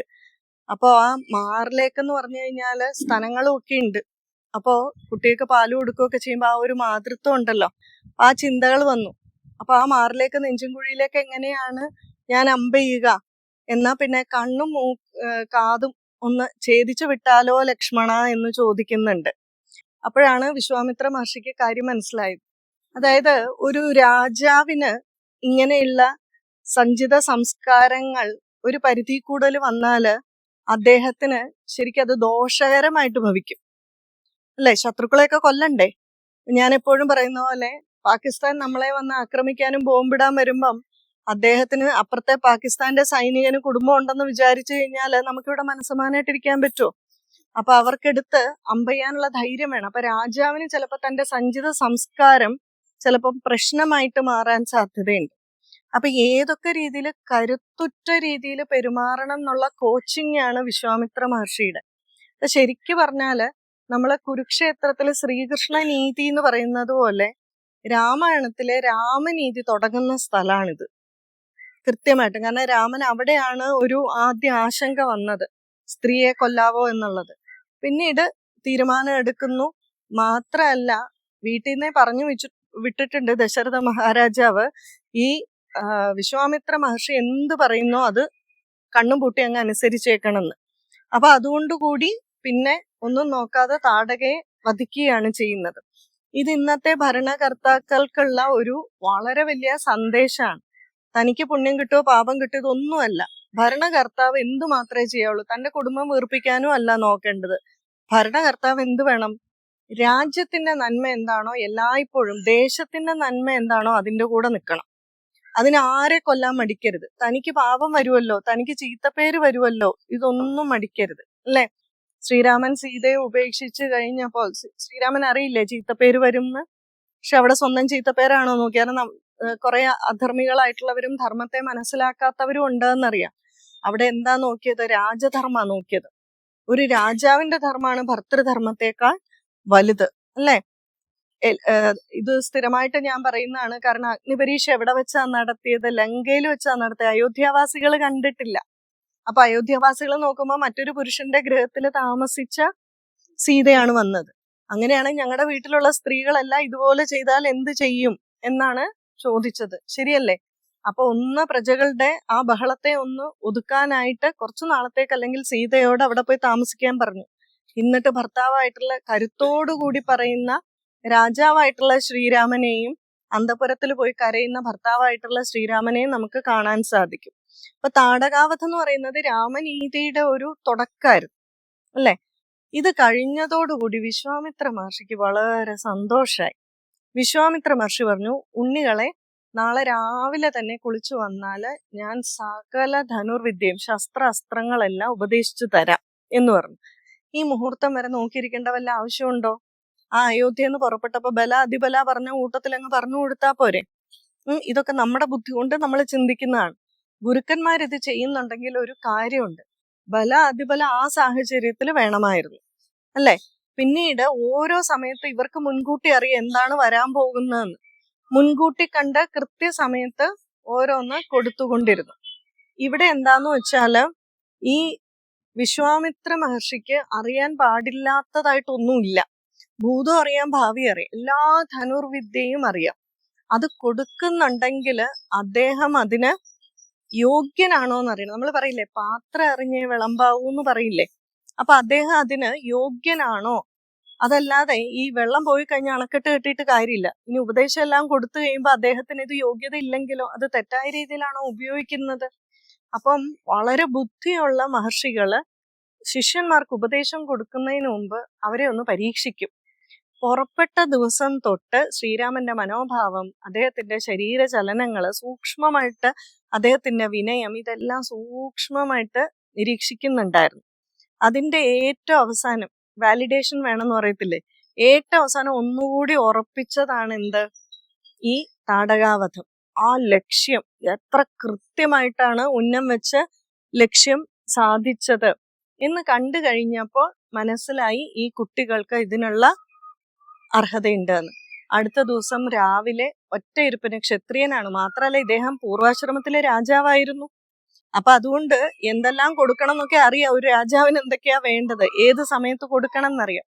അങ്ങനെ ഒറ്റ ഇരുപ്പത്തില് 58 അസ്ത്രശസ്ത്രങ്ങളാണ് ഉപദേശിച്ചു കൊടുത്തത്. ശസ്ത്രം എന്ന് പറഞ്ഞാല് കയ്യിൽ പിടിച്ച് ഉപയോഗിക്കുന്നതാണ്. കുന്തമൊക്കെ. അസ്ത്രം എന്ന് പറഞ്ഞാൽ തൊടുത്തു വിടുന്നതാണ്. എല്ലാ തരത്തിലും ഉണ്ട്. ആ അസ്ത്രം ഉപയോഗിച്ചു കഴിഞ്ഞാൽ വായു സ്തംഭിപ്പിക്കുന്നത്, അഗ്നി ഉണ്ടാക്കുന്നത്, പുകച്ചിലുണ്ടാക്കുന്നത്, വെള്ളത്തിൽ കൊണ്ട് ചാടിക്കുന്നത്, നമുക്ക് ദാഹം വരുന്നത്, ഇങ്ങനെ പലതരത്തിലുണ്ട് മന്ത്രം ചൊല്ലിക്കഴിഞ്ഞാൽ. ഇതെല്ലാം ഒറ്റ ഇരുപ്പില് പഠിപ്പിച്ചു കൊടുക്കുകയാണ് ചെയ്യുന്നത്. അപ്പൊ അതോടുകൂടി എന്താണ്? ധനുർവിദ്യയിലും പാരംഗതനായി എന്ന് അർത്ഥം. അപ്പൊ ഒരു കുട്ടിയുടെ വിദ്യാഭ്യാസ കാലം ഗുരുവിന്റെ സാമീപ്യത്തിൽ എത്രമാത്രം മാറ്റപ്പെടുന്നു, കാഴ്ചപ്പാടുകൾ മാറ്റപ്പെടുന്നു. പിന്നീടുള്ള ശ്രീരാമന്റെ ജീവിതത്തില് അദ്ദേഹം എടുത്ത പല തീരുമാനങ്ങൾക്കും കാഴ്ചപ്പാടിനും ഇത് വലിയൊരു കാര്യമായിരുന്നു. അതായത് പണ്ട് കാലത്ത് വിദ്യാഭ്യാസ സ്ഥാപനങ്ങളില് 2 തരാണ് ഉണ്ടായിരുന്നത്. ഒന്ന് ഗുരുകുലം, 2 ഋഷികുലം. ഈ 2 കാര്യം രണ്ടിടത്തെയും സിലബസിന് കുറച്ച് വ്യത്യാസമുണ്ട്. നമ്മൾ അങ്ങനെയല്ലേ പഠിക്കുമ്പോൾ എല്ലാ സ്കൂളിലും ഒരേ സിലബസ് അല്ലല്ലോ. ഗുരുകുലത്തില് ധർമ്മത്തെ പറ്റിയാണ് കൂടുതലായിട്ട് പഠിപ്പിക്കുന്നത്. അതായത് ഒരു മനുഷ്യനായി കഴിഞ്ഞാൽ, നമ്മൾ ജനിച്ചു കഴിഞ്ഞാൽ മരണം വരെ ധർമാനുസൃതമായിട്ട് എങ്ങനെ ജീവിക്കണം, ഒരു കുടുംബത്തിൽ എങ്ങനെ ജീവിക്കണം, നമ്മുടെ കടമകളൊക്കെ എങ്ങനെയാണ്, ഇതൊക്കെയാണ് കൂടുതലായിട്ട് ഗുരുകുലത്തിൽ പഠിപ്പിക്കുന്നത്. ഋഷി എന്ന് പറഞ്ഞാൽ സ്വന്തം ലാഭേച്ഛ ഒന്നുമില്ലാതെ, അതായത് ആഗ്രഹങ്ങൾക്ക് പരിധി കൽപ്പിച്ചുകൊണ്ട്, വളരെയധികം മോഹങ്ങളൊന്നും ഇല്ലാതെ വളരെ ലളിതമായിട്ട് ജീവിക്കുന്നവരാണ് ഋഷിമാര്. അവർക്ക് കുടുംബമൊക്കെ ഉണ്ട്. അപ്പൊ ഈ ഋഷിമാര് പഠിപ്പിക്കുന്ന എന്താന്ന് വെച്ചാല് ധർമ്മം മാത്രമല്ല, സമഗ്രമായിട്ടുള്ള ഒരറിവ്, ലോക നന്മയ്ക്കായിട്ട് എന്തെല്ലാം കാര്യം, അതിനകത്ത് ഈ രാജ്യഭാരവും നിപുണതയും എല്ലാം വരും. ഒരു നമ്മൾ പറയത്തില്ല ഹോളിസ്റ്റിക് ആയിട്ടുള്ള സ്റ്റഡി, വളരെ സമഗ്രമായിട്ടുള്ള ഒരു പഠനം ഋഷികുലത്തിൽ കൊടുക്കുന്നുണ്ട്. ഋഷികുൽ എന്ന് പറഞ്ഞാല് സ്പെല്ലിങ് നോക്കിയാൽ എങ്ങനെ വരും? RSHI അല്ലെ, KUL. ഇന്ന് ആചാര്യന്മാര് പറയും ഈ ആറില്ല, പോയിട്ട് സ്കൂളേ ഉള്ളൂ. ഋഷികുൽ എന്ന് പറയുന്ന സ്കൂൾ എന്നല്ല പിന്നെ എഴുതുന്നേ. അപ്പൊ ആചാര്യന്മാര് പറയും ഈ ധർമ്മവും ആശയങ്ങളും ബൃഹത്തായിട്ടുള്ള രാജ്യത്തിനുള്ള ഒന്നുമില്ല, ഈ സ്കൂള് മാത്രമേ ഇന്നുള്ളൂ. അപ്പൊ എന്താണ്? പല സ്വാർത്ഥപരമായിട്ടുള്ള കാര്യങ്ങളാണ് ഇന്ന് നമ്മുടെ വിദ്യാഭ്യാസ സ്ഥാപനങ്ങളിൽ പഠിപ്പിക്കുന്നത്. അപ്പൊ ഒരു കുട്ടിയുടെ 5 വയസ്സ് തൊട്ട് 15 വയസ്സ് വരെയുള്ള വിദ്യാഭ്യാസ കാലഘട്ടം ധർമാനുസൃതമായിട്ട് കാര്യങ്ങൾ പഠിപ്പിക്കുന്ന സ്കൂളിലായിരിക്കണം. ഇന്ന് അങ്ങനത്തെ സ്കൂളുകൾ വളരെ കുറവാണ്. അതുകൊണ്ടാണ് നമ്മൾ എന്ത് പറയുന്നത്, കുട്ടികളെ ബാലവിഹാര പോലെയുള്ളിടത്ത് വിടണം, പ്രഭാഷണങ്ങൾ കേൾക്കാൻ കൊണ്ടിരുത്തണം എന്നൊക്കെ പറയുന്നത്. ഞാൻ പറയുന്നതുകൊണ്ടല്ല കേട്ടോ. കാരണം എന്താണ്, നമ്മളിങ്ങനെ മരത്തടി പോലെ ജീവിച്ചാൽ പോരാ, ജീവിതത്തിൽ നമുക്ക് കാഴ്ചപ്പാടുകൾ രൂപപ്പെടണം, ശക്തമായിട്ടുള്ള കാഴ്ചപ്പാടുകൾ വേണം. ഏതൊരു സംഭവം നടക്കുമ്പോഴും നമ്മുടെ ജീവിതത്തിൽ അതിനെ ശരിയായ രീതിയിൽ ധാർമ്മികമായിട്ട് നോക്കി കാണണമെങ്കിൽ നമ്മുടെ വിദ്യാഭ്യാസം. പിന്നീട് എന്തു പറ്റി, 15 വയസ്സൊക്കെ കഴിഞ്ഞ താരുണ്യത്തിലേക്ക് കടക്കുമ്പോഴാണ് വിശ്വാമിത്ര മഹർഷി വരുന്നത്. അപ്പൊ നമ്മൾ സാധാരണ ഹയർ സ്റ്റഡീസിന് പോവില്ലേ, അത് അതുപോലെയായിരുന്നു വിശ്വാമിത്ര മഹർഷിയുടെ ക്ലാസ്. നമ്മൾ ഡ്രൈവിംഗ് ക്ലാസ്സിലൊക്കെ പഠിക്കാൻ പോകും. പോയി കഴിഞ്ഞാൽ എല്ലാം കഴിഞ്ഞാലും പിന്നെ 1 മണിക്കൂറിന് 500 രൂപ 800 രൂപ വെച്ച് നമ്മൾ വേറെ ഏതെങ്കിലും ഒരു സാറിനെ കൊണ്ട് പിന്നെ നമ്മൾ പഠിക്കാൻ പോകും അല്ലെ, ഒന്നും കൂടെ പെർഫെക്റ്റ് ആക്കാൻ വേണ്ടിയിട്ട്, ഒന്ന് മിനുക്ക് പണിക്കായിട്ട് പോകും. അപ്പൊ അതുകൊണ്ട് തന്നെ ഇതുപോലുള്ള വിദ്യാഭ്യാസം നമ്മുടെ കുട്ടികളുടെ ജീവിതത്തിൽ വളരാണ്. ഇപ്പൊ ശ്രീരാമന്റെ ജീവിതത്തില് മുന്നോട്ട് പോകുമ്പോൾ കാണുന്ന ഗുണഗണങ്ങളെല്ലാം, അതായത് 16 ഗുണങ്ങളുള്ള ഒരു വ്യക്തി ഉണ്ടോന്നാണ് വാൽമീകി മഹർഷി നാരദ മഹർഷിയോട് ചോദിക്കുന്നത്. നാരദ മഹർഷി 66 ഗുണങ്ങളുള്ള ശ്രീരാമനെയാണ് വരച്ചു കാണിക്കുന്നത്. നമുക്ക് എന്താ വേണ്ട? ജനിക്കുമ്പം ശരിയേത് തെറ്റേതെന്ന് സാറിന് അത് ശരിയേത് തെറ്റേതാന്ന് മനസ്സിലാക്കി ജീവിക്കണം. അങ്ങനെ മനസ്സിലാക്കണമെങ്കിൽ നമ്മൾ എന്ത് ചെയ്യണം? മുതിർന്നവരായിട്ടുള്ള അറിവുള്ളവര് ചെയ്യുന്ന കണ്ട് നമ്മൾ ചെയ്യും. അപ്പൊ എന്താ, നമ്മൾ നോക്കുമ്പോ ചിലരിൽ കുറച്ച് കുറവുണ്ട്, ചിലർക്ക് കൂടുതലുണ്ട്. ഇപ്പൊ വിശ്വാമിത്ര മഹർഷിയെ നമ്മൾ മോഡലാക്കാം, തെറ്റൊന്നുമില്ല. ദുർവാസാവ് മഹർഷി, അപ്പൊ ഉടനെ നമ്മുടെ പിള്ളേരിക്കും ഭയങ്കര ദേഷ്യക്കാരനല്ലേ, അപ്പൊ ഉടനെ നമ്മൾ എന്തെങ്കിലും കുറവ് കണ്ടുപിടിക്കും അല്ലെ. എല്ലാവരിലും ഇതുണ്ട്. കൂടുതൽ ഗുണങ്ങളുള്ള ആളിനെ നമ്മൾ നല്ലവെന്ന് പറയും അല്ലെ. കൂടുതൽ മോശമുണ്ട്, എന്നാൽ അവന്റെയിലും നല്ലത് കാണും. രാവണന് ഒത്തിരി നല്ല ഗുണങ്ങളുണ്ടായിരുന്നു, പക്ഷെ കയ്യിലിരിപ്പ് മോശമായതാണ് കൂടുതലെന്നുള്ളതുകൊണ്ട് നമ്മൾ അവനെ ദുഷ്ടൻ പറയുന്നു. പക്ഷേ നമുക്ക് ഒരു മനുഷ്യൻ ഉണ്ടാക്കാൻ പറ്റുന്ന ഗുണങ്ങളുടെ പരമാവധി ഗുണങ്ങൾ, എല്ലാ ഗുണങ്ങളും ഉള്ള ഒരാൾ നമ്മുടെ മുന്നിലുണ്ട്, അയാളെ പഠിച്ചാൽ പോരെ. കൺസോളിഡേറ്റ് ആയിട്ട് എല്ലാ ഗുണങ്ങളും ഉള്ള, അതാണ് എന്ത് പറയുന്നത്, ഉത്തമ പുരുഷൻ എന്ന് പറഞ്ഞിരിക്കുന്നത്. അതുകൊണ്ട് തന്നെ ആ ഉത്തമ പുരുഷനെ പറ്റി പഠിച്ചാൽ ഒരു മനുഷ്യന് ഉണ്ടാക്കാൻ പറ്റുന്ന പരമാവധി ഗുണങ്ങൾ അതിലുണ്ട്. അതുകൊണ്ട് ശ്രീരാമനെ പഠിച്ചാൽ മതി. അതുകൊണ്ട് ഒരു മനുഷ്യൻ നരനിൽ നിന്നും എങ്ങനെ നാരായണനിലേക്ക് എത്തി, ഈ 66 ഗുണങ്ങളും എത്തുമ്പോഴേക്കും ഒരാൾ എന്താവും? ഈശ്വര തുല്യനാവും, നാരായണനാവും. അതുകൊണ്ട് രാമായണം എന്നുള്ള എന്താ പേര്? രാമന്റെ അയനം, രാമന്റെ യാത്ര. അതായത് രാമൻ എന്ന് പറയുന്ന നരൻ നാരായണനിലേക്ക് നടത്തിയ യാത്രയാണ് എന്ത്? രാമായണം എന്ന് പറയുന്നത്. അപ്പൊ ഇതേ ഒരു യാത്ര, ഇതേ കാഴ്ചപ്പാടോടുകൂടിയാണ് നമ്മളും ജീവിതത്തിൽ കാണേണ്ടത്. അല്ലെങ്കിൽ ത്രേതായുഗത്തിൽ നടന്ന ഈ ഒരു സംഭവം ഇന്ന് ഈ കലിയുഗത്തിലും വന്ന് അല്ലെ, നമ്മൾ ഈ കഷ്ടപ്പെട്ട് കറണ്ട് ഇല്ലാഞ്ഞിട്ട് ഞാൻ ഈ തൊണ്ട പോകുന്ന രീതിയിൽ പറഞ്ഞുകൊണ്ടിരിക്കുന്നത് എന്തുകൊണ്ടാ? നമ്മുടെ ജീവിതത്തില് ഏറ്റവും കൂടുതൽ പഠിക്കേണ്ട പാഠങ്ങള് ഇതാണ്. നമ്മുടെ മഹർഷീശ്വരന്മാർക്ക് അതറിയാവുന്നത് കൊണ്ടാണ് ആ എല്ലാ ലോകങ്ങളും ബഹുമാനിക്കുന്ന ഉത്തമോത്തമനായിട്ടുള്ള പരമപുരുഷനായിട്ടുള്ള സകല ഗുണങ്ങളും തികഞ്ഞ ശ്രീരാമന്റെ ചരിതം നമുക്കായിട്ട് തന്നത്. അപ്പൊ ആ മഹർഷീശ്വരന്മാർക്കോട് നമുക്കുണ്ടായിരിക്കേണ്ട കൃപ എത്രയാണ്. അവരവരുടെ ജീവിതത്തിലെ സകല സുഖഭോഗങ്ങളും വേണ്ടാന്ന് വെച്ചിട്ട് അവര് കാട്ടിൽ പോയിരുന്ന് ഇത് മുഴുവൻ യോഗദൃഷ്ടി കൊണ്ട് കണ്ട് ഈ 24,000 ശ്ലോകം മാത്രമാണോ എഴുതിയിരിക്കുന്നത്? വസിഷ്ഠരാമായണമുണ്ട്. വ്യാസമഹർഷി ചെയ്തത് വെച്ച് നോക്കിക്കഴിഞ്ഞാൽ നമുക്കതൊന്നും ചിന്തിക്കാൻ പറ്റില്ല. അപ്പൊ അതുകൊണ്ടാണ് നമുക്ക് എപ്പോഴും ആ ഗുരു പരമ്പരയോട് ബഹുമാനം ഉണ്ടായിരിക്കണം എന്ന് പറയുന്നത്. ഈ അറിവൊന്നും എൻ്റെ തലയിൽ പൊട്ടിമുളച്ചതല്ല അല്ലെ. ഞാനിവിടെ വന്നിരുന്നിട്ട് ഇപ്പൊ നിങ്ങളെ ഒത്തിരി പേരുടെ സ്നേഹം എനിക്ക് കിട്ടുന്നുണ്ട്. ഇതെല്ലാം എൻ്റെ കഴിവുകൊണ്ടാന്ന് വിചാരിച്ചാലോ? ഞാൻ ഭഗവത് കഥ പറയുന്നോണ്ടല്ലേ നിങ്ങൾ എന്നെ സ്നേഹിക്കുന്നത്, സത്യമല്ലേ? അതല്ലെങ്കിൽ സ്നേഹിക്കോ? അപ്പം പൂജ്യത്തിന്റെ അപ്പുറത്ത് ഒരു ഒന്നുള്ളത് കൊണ്ടാണ് പൂജ്യത്തിന് വില വരുന്നത്. അപ്പൊ ഞാൻ എന്ന് പറയുന്ന പൂജ്യത്തിന്റെ അപ്പുറത്ത് ഭഗവത് കഥയുള്ളത് കൊണ്ടാണ് എനിക്ക് വില വരുന്നത്. അപ്പൊ നിങ്ങൾ ഓരോരുത്തരും എന്നെ സ്നേഹിക്കുമ്പോ എനിക്കറിയാം ഭഗവത് കഥ പറയുന്നോണ്ടാണിത് അല്ലേ. ഞാൻ ഇതല്ല ചെയ്യുന്നെങ്കിൽ ഈ സ്നേഹം കിട്ടുമോ? പക്ഷെ ഇതെല്ലാം എന്റെ കഴിവുകൊണ്ടാന്ന് ഞാൻ വിചാരിച്ചാലോ, അന്ന് തീർന്നു അല്ലേ, അന്ന് കഥ പോവും. കാരണം എന്താന്ന് വെച്ചാല് ഇനി അതല്ലെങ്കിൽ പോലും ഈ ശബ്ദം ഒന്ന് നിലയ്ക്കാൻ അധികം നേരം വേണോ? കുറച്ച് കഴിയുമ്പോ ചിലപ്പോ കാറ്റ് മാത്രമായിട്ട് വരാം അല്ലെ, ശബ്ദം പോകാം. ഇതിനൊന്നും അധിക സമയം വേണ്ട. പക്ഷേ ഈ അറിവുകൾ അതുകൊണ്ട് നമുക്ക് തന്ന വിനയവും അഹങ്കാരം ഉണ്ടാകരുത് രാവണന്റെ ചരിതത്തിലൂടെ നമുക്ക് കാണിച്ചു തന്നിരിക്കുകയാണ്. ഒരു കാര്യം കൂടെ പറഞ്ഞ് സമർപ്പിക്കാം. രാവണന്റെ ചരിതമൊക്കെ നോക്കുമ്പോൾ, താടകയുടെ ചരിതം നോക്കുമ്പോൾ, അഹല്യയുടെ ചരിതം നോക്കുമ്പോൾ, അഹല്യ ശ്രീരാമൻ വിശ്വാമിത്രനുമായിട്ട് അഹല്യയുടെ മുന്നിൽ വരുമ്പോ ശ്രീരാമന് ലക്ഷ്മണ അഹല്യയുടെ പാദത്തിൽ തൊട്ട് നമസ്കരിക്കുകയാണ് ചെയ്യുക. അധ്യാത്മരാമായണത്തിൽ തിരിച്ചാണ്. പക്ഷേ അമ്മയുടെ ഒരു എന്താ പറയാ സ്ഥാനമല്ലേ, പാദത്തിൽ തൊട്ട് അനുഗ്രഹിച്ചപ്പോൾ തന്നെ ആ പാപം എല്ലാം തീർന്നു എന്നാണ് പറയുന്നത്. ആ അഹല്യ അതുവരെ വിശ്വാമിത്ര മഹർഷിയും കണ്ടിട്ടില്ല. അതിസുന്ദരിയായിട്ടുള്ളതാണ്. പക്ഷെ ഇത്രയും കാലം താൻ ചെയ്ത തെറ്റ് അറിഞ്ഞോ അറിയാതെ വെന്ത് നീറി കഴിയുകയായിരുന്നു അഹല്യ അല്ലേ. തിരിച്ച് ആ ശ്രീരാമൻ അവിടെ എത്തുമ്പോ ഗൗതമ മഹർഷി അഹല്യയെ പരിപൂരിതയായിട്ട് സ്വീകരിച്ച് അത്രയും കാലം തപസ്സിനായിട്ട് പോയിരിക്കായിരുന്നു ഹിമവത് പാർശ്വത്തില്. പക്ഷെ ആ തെറ്റ് ആത്മാർത്ഥമായിട്ട് മനസ്സിലാക്കിയപ്പോൾ പരിപൂരിതയായെന്ന് പറഞ്ഞാൽ എവിടം കൊണ്ടാ? മനസ്സുകൊണ്ട് പരിപൂരിതയായപ്പോൾ അവര് സന്തോഷത്തോടുകൂടി ഗൗതമ മഹർഷി അഹല്യയെ സ്വീകരിച്ചുകൊണ്ട് പോവുകയാണ് ചെയ്തത്. ഇതാണ് നമ്മളുടെ ഏറ്റവും വലിയ മഹത്വം.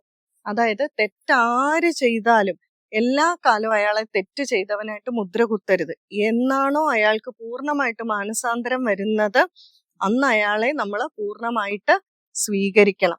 എപ്പോഴൊക്കെ നമ്മളുടെ ഇതിഹാസങ്ങളിലെ ചരിതങ്ങൾ പുരാണങ്ങൾ നോക്കിയാലോ എപ്പോഴെങ്കിലും ആത്മാർത്ഥമായിട്ട് ശത്രു യുദ്ധം ചെയ്യുമ്പം ഭഗവാന്റെ കാലിൽ വീണിട്ടുണ്ടോ? ഭഗവാൻ കൊന്നിട്ടില്ല.